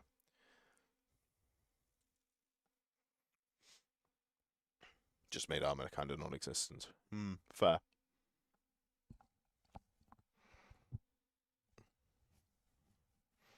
Given so much was strength 5, strength 6, it made a lot of saves pointless.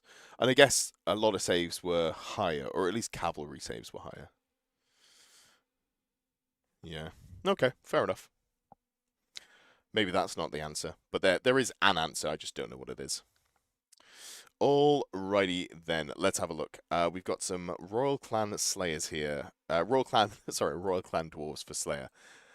Which he says, my fun list I'm using tonight would like to know how much you'd like or dislike. This is, I think, at its core, absolutely fine. There's a lot of stuff in here that I do like.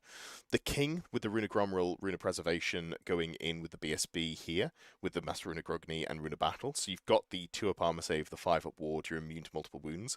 2 Runes of Fury, I think, is better than Rune of Smiting now, because we're less likely to see your King needing to kill big stuff, and you're more likely to need to cleave through units, so I quite like that.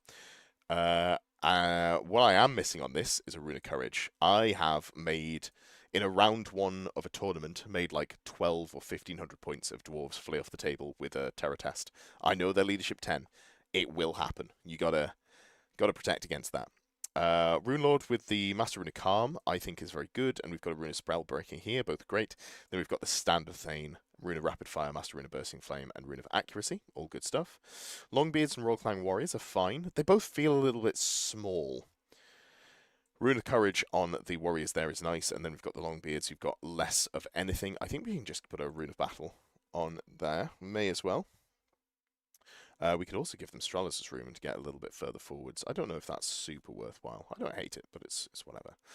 However, this unit of Iron Breakers, it's 69 Breakers with the Master Rune of Stromny Redbeard, which gives you +1 combat res if you're in range of it.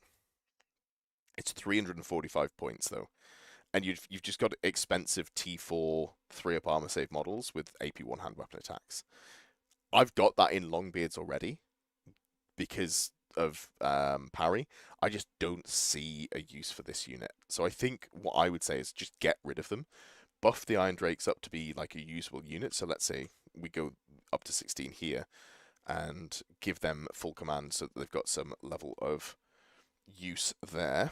And then the unit champion can go with the Cinder Blast bombs as well for the stand and shoot. And then immediately I'm looking and going, okay, this feels a little bit more beefy, and I'd quite like to increase the unit sizes here. Only being able to hold 2 objectives is kind of a classic dwarf issue.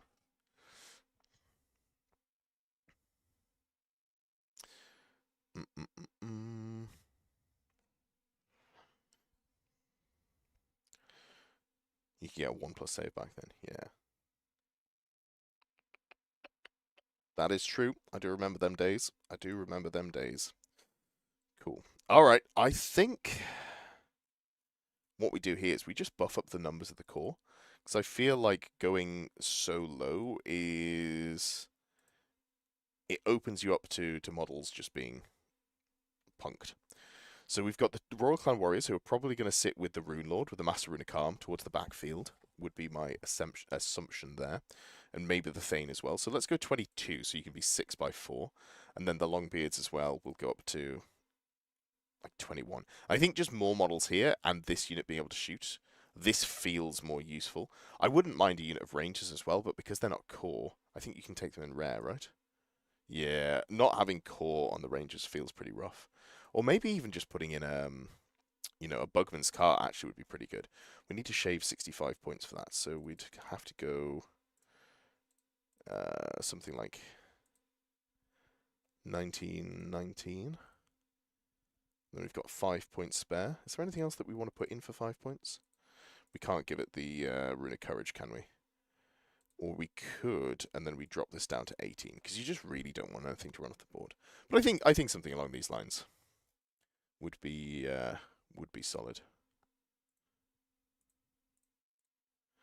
Pendant of Caleth giving you a ward, depending on what your to wound was. That sounds pretty reminiscent of the 8th edition 8th edition Necrons. Every time you were wounded, you would roll, if you could roll under the, what was it? Was it roll under the wound roll? You would save it or something like that. So anything that was really strong would be easy to stop. It was inverse. The thing like small arms fire was the big problem for Necron Doomsday arcs, if I remember correctly. Cool. All right, that was some dwarves there. Some dwarves. We've got a good spread here. I do want to spread out. We've got more dwarves. We've got more wood elves. We've got renegade crowns, Seaguard, Tomb Kings as well. I think we should go. Let's have a look at the Mortuary Cult, and this is Anti-Balloon Mortuary Cult. Matthew posted here. Interested in how I can make Romans work in 1.5. This is my first effort with my help from Discord. Requires a few more Boshabti. Could do a cool dragon, but outright Monster Mash would be hard in theme terms. Yeah, super fair.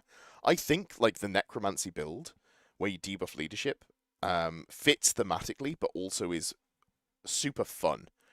Now, it's not the strongest way to play Tomb Kings, but Mortuary Cult are already just very good, so I don't think that's a major problem. So, you're apparently low on your core. Interesting. So we've got a level 4 Wizard Elementalism General. If you've not got anything on your General for Tomb Kings, Earthing Rod is really good, and that's because you're always going to take the Reserve Move spell on your General, and that's going to be the first thing that you cast because it's the most important spell. So then if you miscast, you can theoretically re-roll it once with the Earthing Rod if you need to. Great stuff. Then we've got level 1 Illusion BSB, and we've got a level 3 Lore Familiar Necromancy. This feels good. This is solid. Good characters there. Into core, double skeletons, 5 Ushabti, and then skeleton skirmishers with warbows. This is fine. I'd like to see more models in the skirmishers so they can actually score something. Getting them to 14 models feels about right. We've got 2 units of scorpions, 2 scorpions here, 5 Ushabti. Then we've got double catapult, double casket of souls. Okay, so we can only shave 12 points out of the core, but we do need to shave more points there. Oh, we don't want unit champions on the Ushabti because, frankly, they're just going to get challenged out, and that is pretty depressing. So we need to shave 9 points here. I think because we have to shave 9 points, the way that we do it is we probably have to take off the terrors below, which is unfortunate. It is, like, fine, but it doesn't actually come up all that often, given the restrictions of where you bring it in. Like, it's a great tool to have, but I think to make everything work here, we just tweak like this. But yeah, I like what you've got here. I would, like, the reason we're not dropping the Skeleton Warriors for more Ushabti is because this is very much down to a theme. I'd like to see more Ushabti in this list. I think that's what it's lacking, but given that it is very specifically Roman soldiers, I think this makes a lot of sense. Don't you want to challenge out? So the problem is challenging out with multiple wounds is you will often give up like 2 wounds to the rider, and then the dragon will do an additional 4 wounds or something like that. So you're not actually protecting yourself very much because the rider will get 1 or 2 wounds off, and then the actual dragon will do the bulk of the heavy lifting there. You don't have any rank bonus or combat res, so you may as well just say, okay, maybe you will do 5 or 6 wounds and kill 2 models, but then at least I've got 3 models that can swing back at you. It just gives you a little bit more oomph than anything else. Yeah, I really don't like unit champions on monstrous infantry. I find that it's more of a hindrance than a help most of the time. But yeah, I think that this is a pretty linear list to build, in that once you've put all the things in that you want, there's not all that many points around it. And sort of the decision point that you've gone with there is that instead of going for more Ushabti, you've got a couple of units of Skeleton Warriors, which is absolutely fine because, you know, that's the theme that you've gone for. But also they're still pretty good. You can hold objectives more. You've just got a little bit less range projection. I think it's good, though. I like it. I'm trying to remember. Are the Ushabti Ballista? I feel like they are, but it's been a long time since I've looked at the list. Or looked at the models anyway. Do you think this list wants to lose the casket and try and add a dragon? No. I think what you've done is good. I think this is solid. I personally am not a huge fan of a dragon in Mortuary Cult. I don't think it does it super well. I'm not a big fan of the High Priest on Dragon, to be honest. It's a huge base. The dragon's pretty crap, and you're only T5. I find it makes you quite squishy. Ushabti Ballista. I thought so. Yeah. It's a cool idea. Works really well with the theme. Cool. But yeah, no, I think this is good. I think this is doing the Necromancy build about as well as it can be done, which is worse than the Elementalism Boshabti spam, but it's still Tomb King, so it's still a really good list. So yeah, I think this is a nice maximizing of the core that you've put together. Initially, the numbers are going to be made up by my old toads forms. That's fair. I think that's something that a lot of people use, replacing not necessarily toads, but using swarms to fill in monstrous creatures. Am I? I don't want to accuse you of doing this, Amy, but have you done this, or am I making that up? I might just be making that up. All right. Let's move on then to another wood elf list, because there is so much wood elves here. So much, so many. Beltane Bros looking for advice for an upcoming tournament, 2,200 points, max 50% in characters, max 500 points per characters. Pretty standard on the points per characters. Interesting that we're seeing that as a cap. After running Double Dragon in the last event, I want to try something with no dragons, and particularly want to try and make a Lord on Hawk work. This is very much a stay away, try to get a court list. So there's the captain with the BSB with Banner of Springtide joins the reserve move unit with Razor Standard. Singer on Steed with Oaken Stave joins the unit with Midsummer's Eve. Lord on Hawk can fly solo and join units of 5 Warhawk Riders. Lord on Stag hunts dragons. I think you want to consolidate. I don't think... So we'll go into the list here. So I don't think the BSB should be joining the Razor Standard. I think we just accept that the Swift Shiver Shards are not a good set of arrows for the Glade Riders. And instead, we go with Arcane Bodkins and drop the Razor Standard, so that any wounds that go through will actually do something, and we put the Banner of Midsummer's Eve on this unit specifically.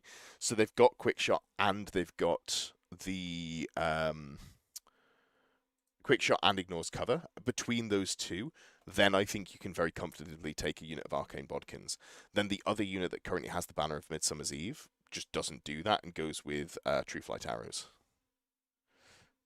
Wild Riders for core in Wild Hunt. Yeah, you know what, because I had to manually put this one in, which actually took fucking ages, because there's loads of little bits and pieces you can do for Wood Elves. Yeah, I put them in the wrong slot there instead of putting them in. There we go. Cool. Okay, so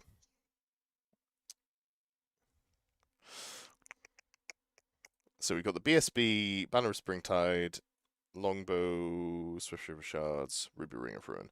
I think if you're doing this build with the Swift Shiver Charge, I think it makes sense to go Bowler-Wren. Oh, you've already got the Bowler-Wren, haven't you? Okay, so you've got the Bowler-Wren with Swift Shiver Shards. This is on Warhawk, it's in the middle. God, that's confusing. The mount is right in the center.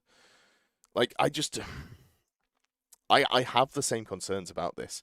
You're going to get 4 shots with this model at, you know, strength 5 becoming strength 7 on average on 1 turn. And then they will hit because you've got good ballistic skill, and you will wound, and then they will just pass their armor save. And I just don't see that this character's going to get... Oh, it's okay, no, it's 5 shots because it's Glade Lord. Like, you're spending so much on this, but it's never going to get through armor. So I don't know. I'm not going to remove it, but I just don't think... I think as a fundamental concept, spending almost 300 points to do this is just too much.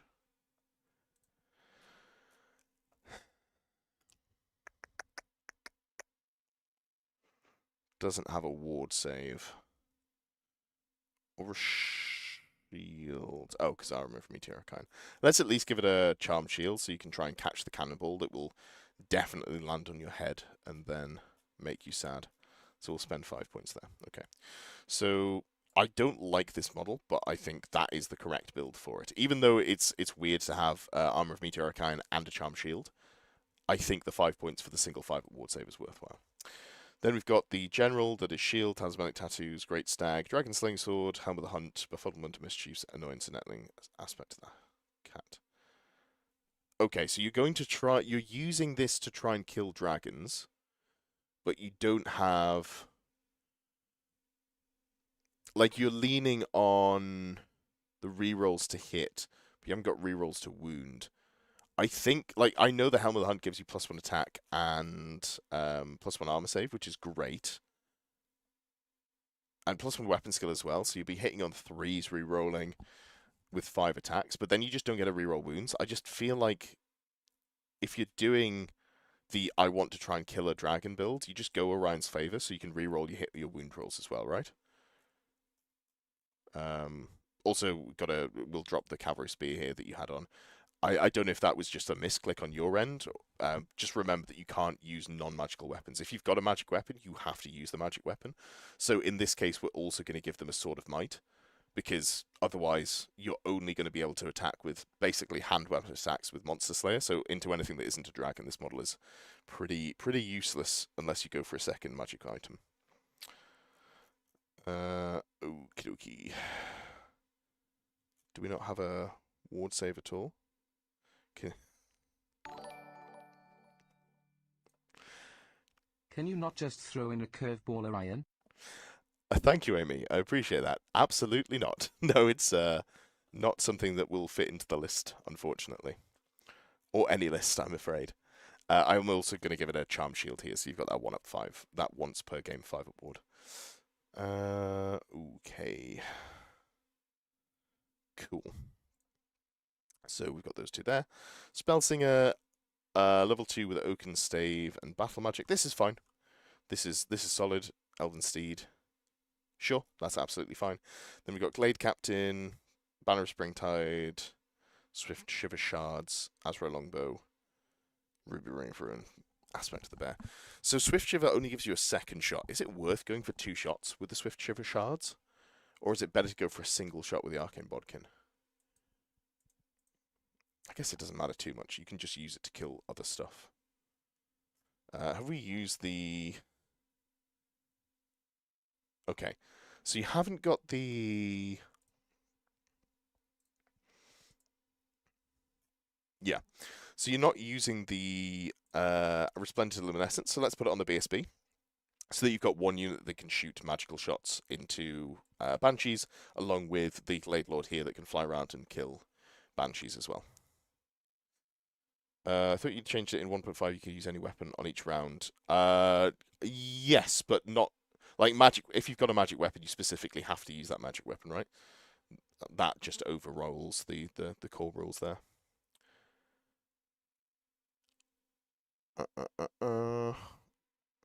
Warhawk Riders.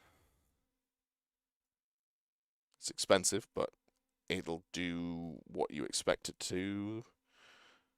I would like to see magic resist on this unit, I think. Let's go Obsidian Lodestone. Then we've got this unit, which we've given the Bodkins and the Quick Shot and Ignore Cover.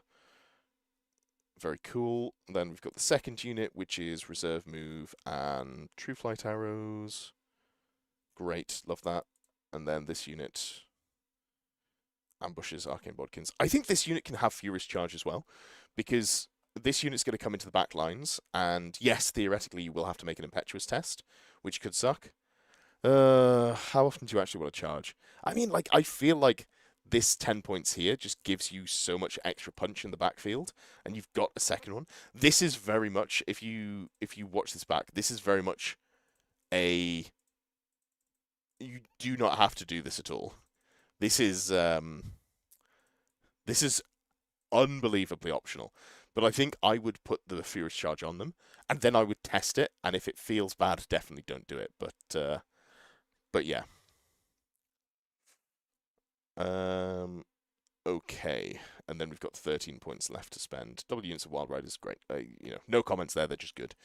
I like them. Although you haven't got any screening units, so let's just put in 2 Beast Packs here with a single Deepwood Hound. Like so, we're 25 points over, we need to shave some points. Maybe we just drop the Furious Charge. Like, when we had points, I was very keen on it. Now we don't have points, I'm less keen. Ah, watching now, excellent. Oh, yeah, sorry, I forgot you were midlife dice. 15 points to cut. Like, I really like the Furious Charge here, but I think we probably can't fit it in.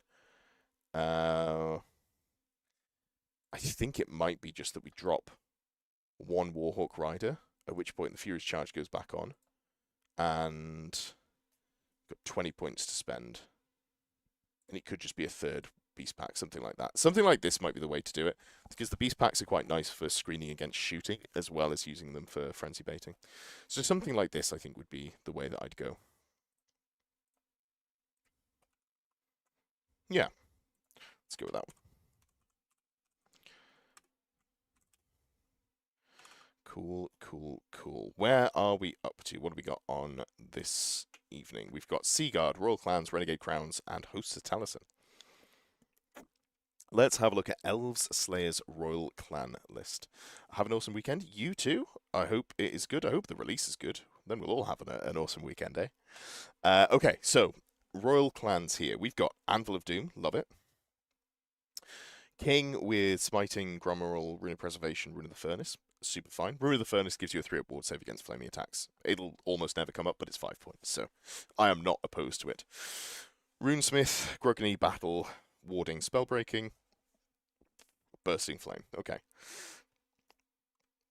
I'm immediately just going to put the Rune of Courage on here. Very important to do so. Nope. I will put it on the Longbeards. There we go. Job's a good one.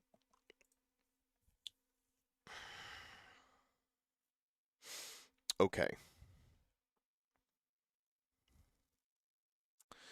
This feels, at its core, fine. I feel like it's lacking some pressure. So you've got one combat unit that's going to try and Anvil of Doom up the board. Great. We've got the Bogman's Cart. They have drills, don't they? Yep. So we're going to march them 12 inches. We really want the Strato's Room. You've got it already. Amazing. Cool. Okay, great. This is good. This is good. The Iron Drakes, Strahla's Rune, Rune of Courage. Again, great. Love that. Doomseeker, Rune of the Hateful, and Doomseeker on its own. Both of those are fine. I feel like instead of Rune of the Hateful... Is it... Is it better to just give both of them +1 attack instead of giving one of them reroll hits? It's probably about the same. Comes down to taste more than anything else. It's whatever. We'll leave it as it is. I don't think that needs to be changed. Okay. Other than that, I'd like to have more Quarrelers, and so we're going to have to just drop some points. Rune of Passage is really nice as well. I should have put this in the other Dwarf list. I completely forgot about it. Just having move through cover on your units is so important for Dwarves. When your movement is 3, it is very sad to lose movement. So I think we literally just go down to 21 here. And this feels right.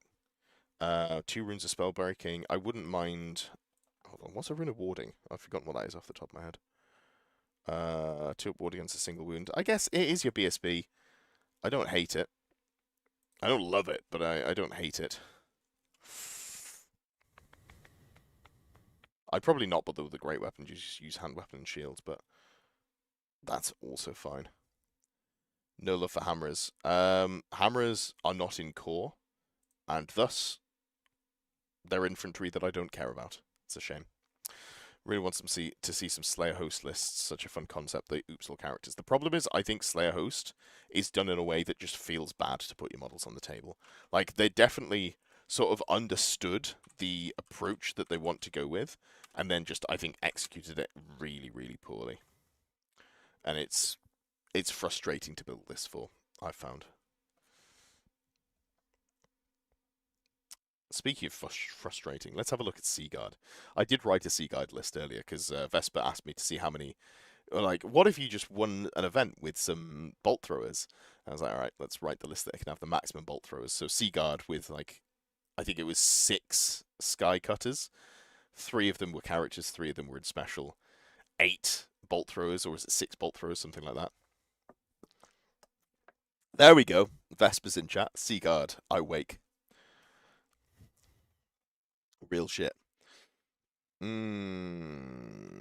Alright, what's Statistics saying? Saffrey / Seaguard host trying to set up a strong anvil with Swordmaster, Seaguard, and Merworm, and some fast hammer units. Okay, so the Merworm, I think, is unfortunately just not worth putting in if we look at it as a unit. So it's 6 wounds at T6, For 225 points, it has heavy armor, and it has no other defensive profile. It does have -2 to hit at long range instead of -1, so ballistic skill shooting is going to be less likely to hurt it, but ballistic skill shooting isn't what's going to kill it anyway. Also, -1 to strength in base contact with this. Again, that's not going to save it. This thing's just going to get shot off the board. I'm not going to take it out because you've included it specifically, but I would say that it is an inefficient choice in a detachment that is already struggling. But we're just maximizing the theme here. So what I would say is this is less good than more Skycutters, for example. So it's a better giant. I don't even know if that's true. Like, it's so slow. It's movement 6 with no swift stride. I don't really know how you make this thing work. It is difficult to do so. Has worse stomps as well. It has got impact hits, but it's probably not going to be making the charge. It's rough. The Mowworm makes me very sad. Me too. Me too. I want to love a Mowworm, but feels like a worse Sentinel. Yep, I think that is very accurate. Very, very accurate. So here, it feels to me like you're being pulled in a lot of directions. So we've got the noble, what we got? Great weapon, Partisan Seed, -1 to hit, and better armor save. So this noble probably just wants to go with a lance, and if you get stuck in combat, then you've picked the wrong fight. But I think the great weapon's also fine. You've got a 3-up save, it's not the end of the world. So just having a noble to do some punching is okay. We've got a prince, full plate shield on a griffin. Talisman of Protection, Seed of Rebirth, Ring of Fury, Opal Amulet. So this is going to do some level of damage, in that you've got Hammer Hand, you've got a 3-up save, a 5-up ward, a 5-up regen. It's okay. It is okay. You've got an Opal Amulet in there as well. It's about the best we can do in terms of mobile damage. Then we've got the Archmage, sort of here, level 4. On foot, high magic. Okay, so this is really trying to make the Swordmasters work, I guess.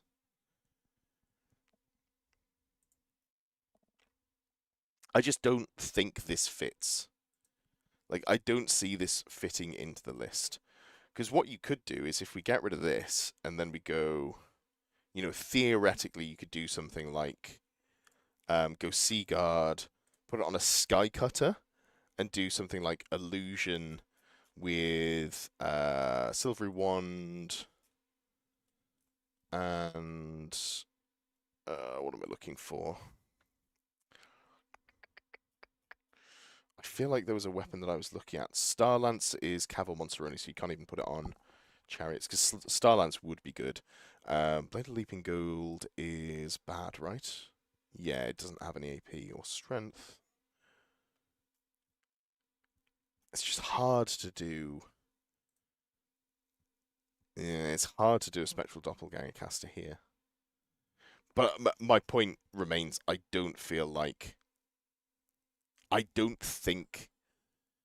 you go for Swordmasters in this list. I think if you're playing Seaguard, you need to really try and bunker down and get things to work more effectively. Skyguard, Elvenar, you can't even put... Can this have the... No, you can't even have that, so we can't put a second one in. Ooh, that's okay, though. We can put a second one in rare. Skycutter's good. I do like Skycutters. I think if we're doing an Archmage, then, if we're not doing like some sort of Spectral Doppelganger shenanigans, you'd go Elementalism. And you just go like Ruby Ring of Ruin, Power Scroll, Silvery Wand, Seed of Rebirth, and we're going to go Elementalism. So we're going to Plague of Rust, we're going to Oaken Shield, and we're going to get this unit is going to be bigger. I'm going to try and get some more value out of it, and we're going to go Rampage, Razor Standard as well. So something like this, and then also let's put in Shy of S. So we're just really doubling down on one brick of infantry here. I don't think these Reavers need to be in. And then Silver Helms, Lodestone. they just don't do. The problem is Silverhelms just don't really do much of anything. So in this case, we could go down to like 6 models plus the character, and then like we're playing a bad detachment with a lot of stuff in it. It's hard to squeeze efficiency out of this. Let's drop the level 4 to the level 3. We drop the Cedar Rebirth and the Silvery Wand, and we go with the where am I going? Lore Familiar, that's what I was looking for. Like so. Because you only need to pick 3 good spells here. And then we can give them a bow for free as well. And that saves us some points there. And we could go get an extra 1 model here. And then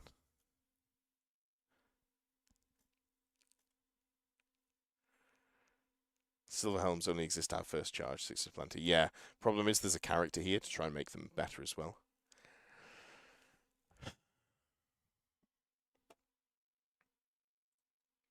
Like the problem is I'm not ragging on this detachment just for the sake of it. I just don't think it's at a point that it does enough. Just upgrade this to a charm shield because we've got the points to do so. So I think something like this would be how I would approach it, but I'm going to link the timestamp because I think the discussion is more important than anything else. What time did we start? Roughly 2 hours in.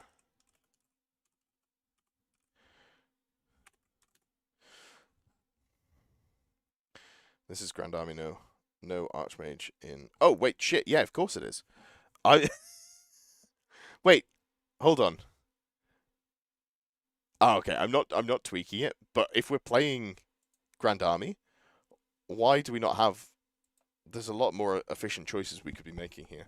Okay, I'm not going to tweak it. But yeah, I think like this should be a dragon.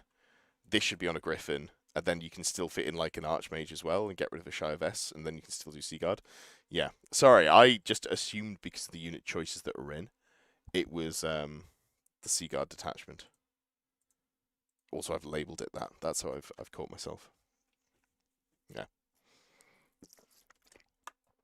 It's difficult. Like, the Merworm's just not going to do anything. And the Seaguard require a lot of points investment to make them do anything at all. Skycutters are good. I do like Skycutters. But alright, let's move on. And I'll maybe try and make Seaguard work properly another day. Let's go on to Dinglis's Renegade Crowns. So, double bombard starting off the list you would expect to see. We've got Prince Captain Triple Wizard. This is the second Renegade Crown list which has got double level 1 Illusion Wizard, which is interesting because I don't personally value that particularly highly. I feel like they're too easy to snipe out of the unit. I'd be more tempted to upgrade to go for the shooting ones. Okay, so we've got the double bombard here. We've got 2 units of archers with warbows and scouts. I don't think scouts is an important ability to have for this army. Am I wrong? I don't feel like that's something that's super important to have in the list. I think what I'd do, so if we start with the characters, so we've got Wandering Jestro. You've given them the additional hand weapon, but you've also got a Morning Star here, and unfortunately, additional hand weapon is its own weapon profile. It's not just like a hand weapon that you have alongside the Morning Star, so you don't get to make +1 attack. So I've got rid of the additional hand weapon because we don't need the points there.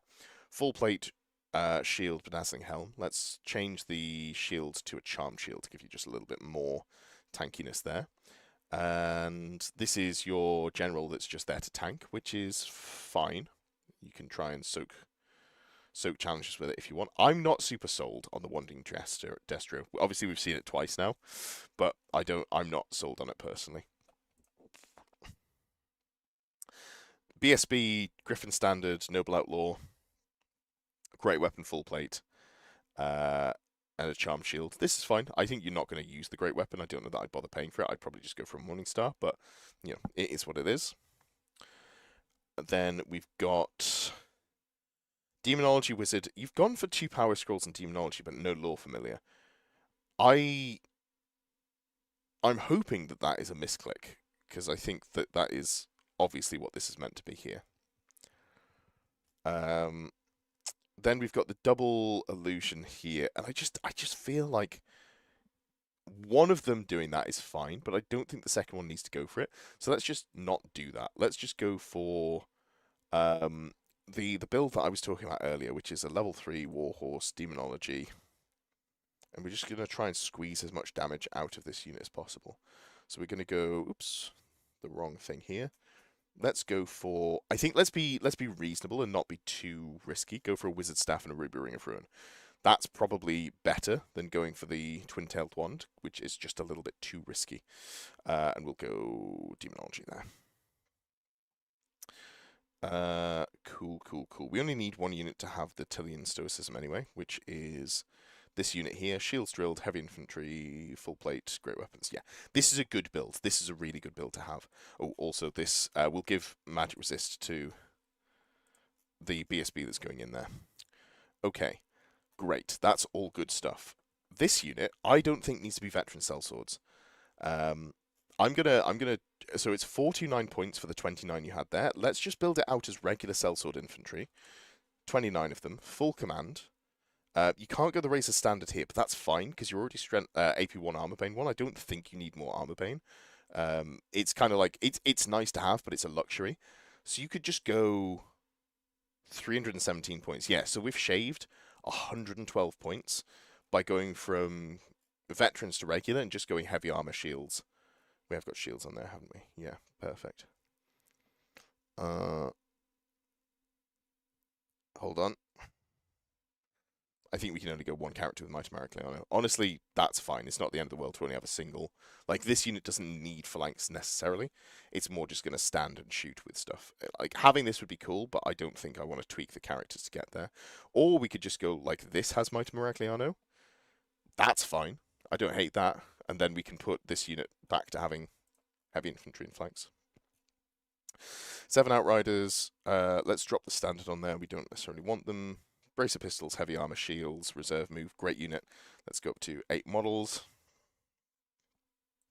And then I don't think we need these archers in this way. I want some archers in, but I'm just going to drop them out for now and see where we're at. So we've got 50 points. We're only holding one objective. This can threaten one, but doesn't really want to be standing around it. The other one wants to be threatening theirs.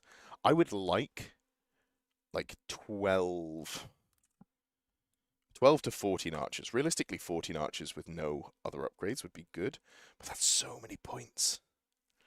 I don't know that we can fit them in. Maybe we just go 6 with scouts, because that, like, having them with scouts is fine.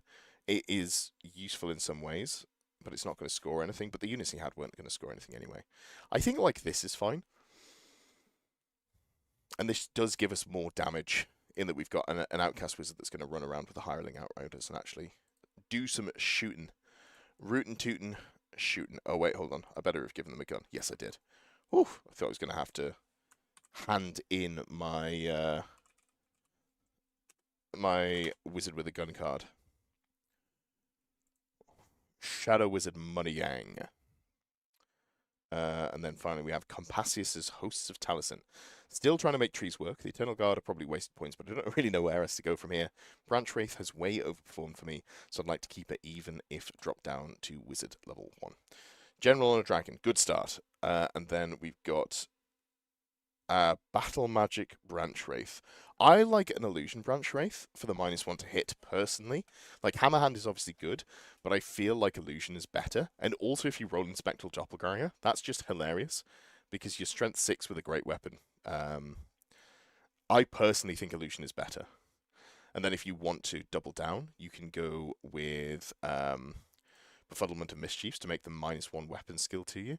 So you're more likely to be... actually, I guess the Dryads are only weapon skill 4, right? Yeah, so weapon skill 5 is a decent break point. It means that things are going to be hitting you on 4s, or you might hit them on 3s. I don't hate that. Okay. Compassius, I don't think there's much I can do to tweak things. Are these ambush? Yeah, I don't hate that.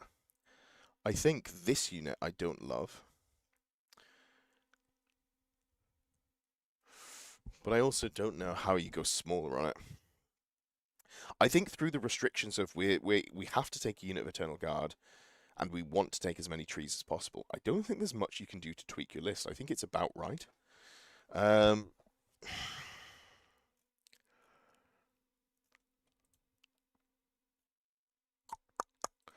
Maybe it's just drop the War Banner off. Instead of like throwing good money after bad, we're just gonna leave it at so, and then we go down to like maybe the tree can. Do the tree can just go to threes? Fours are nice, but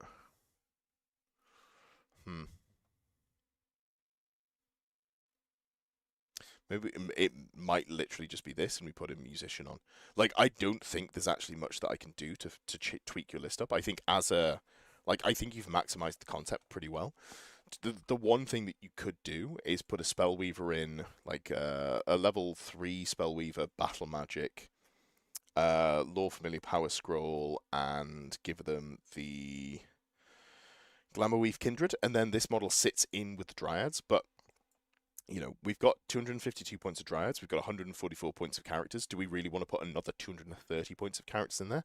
I think that's a very difficult one to squeeze in. You'd have to basically drop the Eternal Guard down to the minimum 5 models just to legally have them doing something.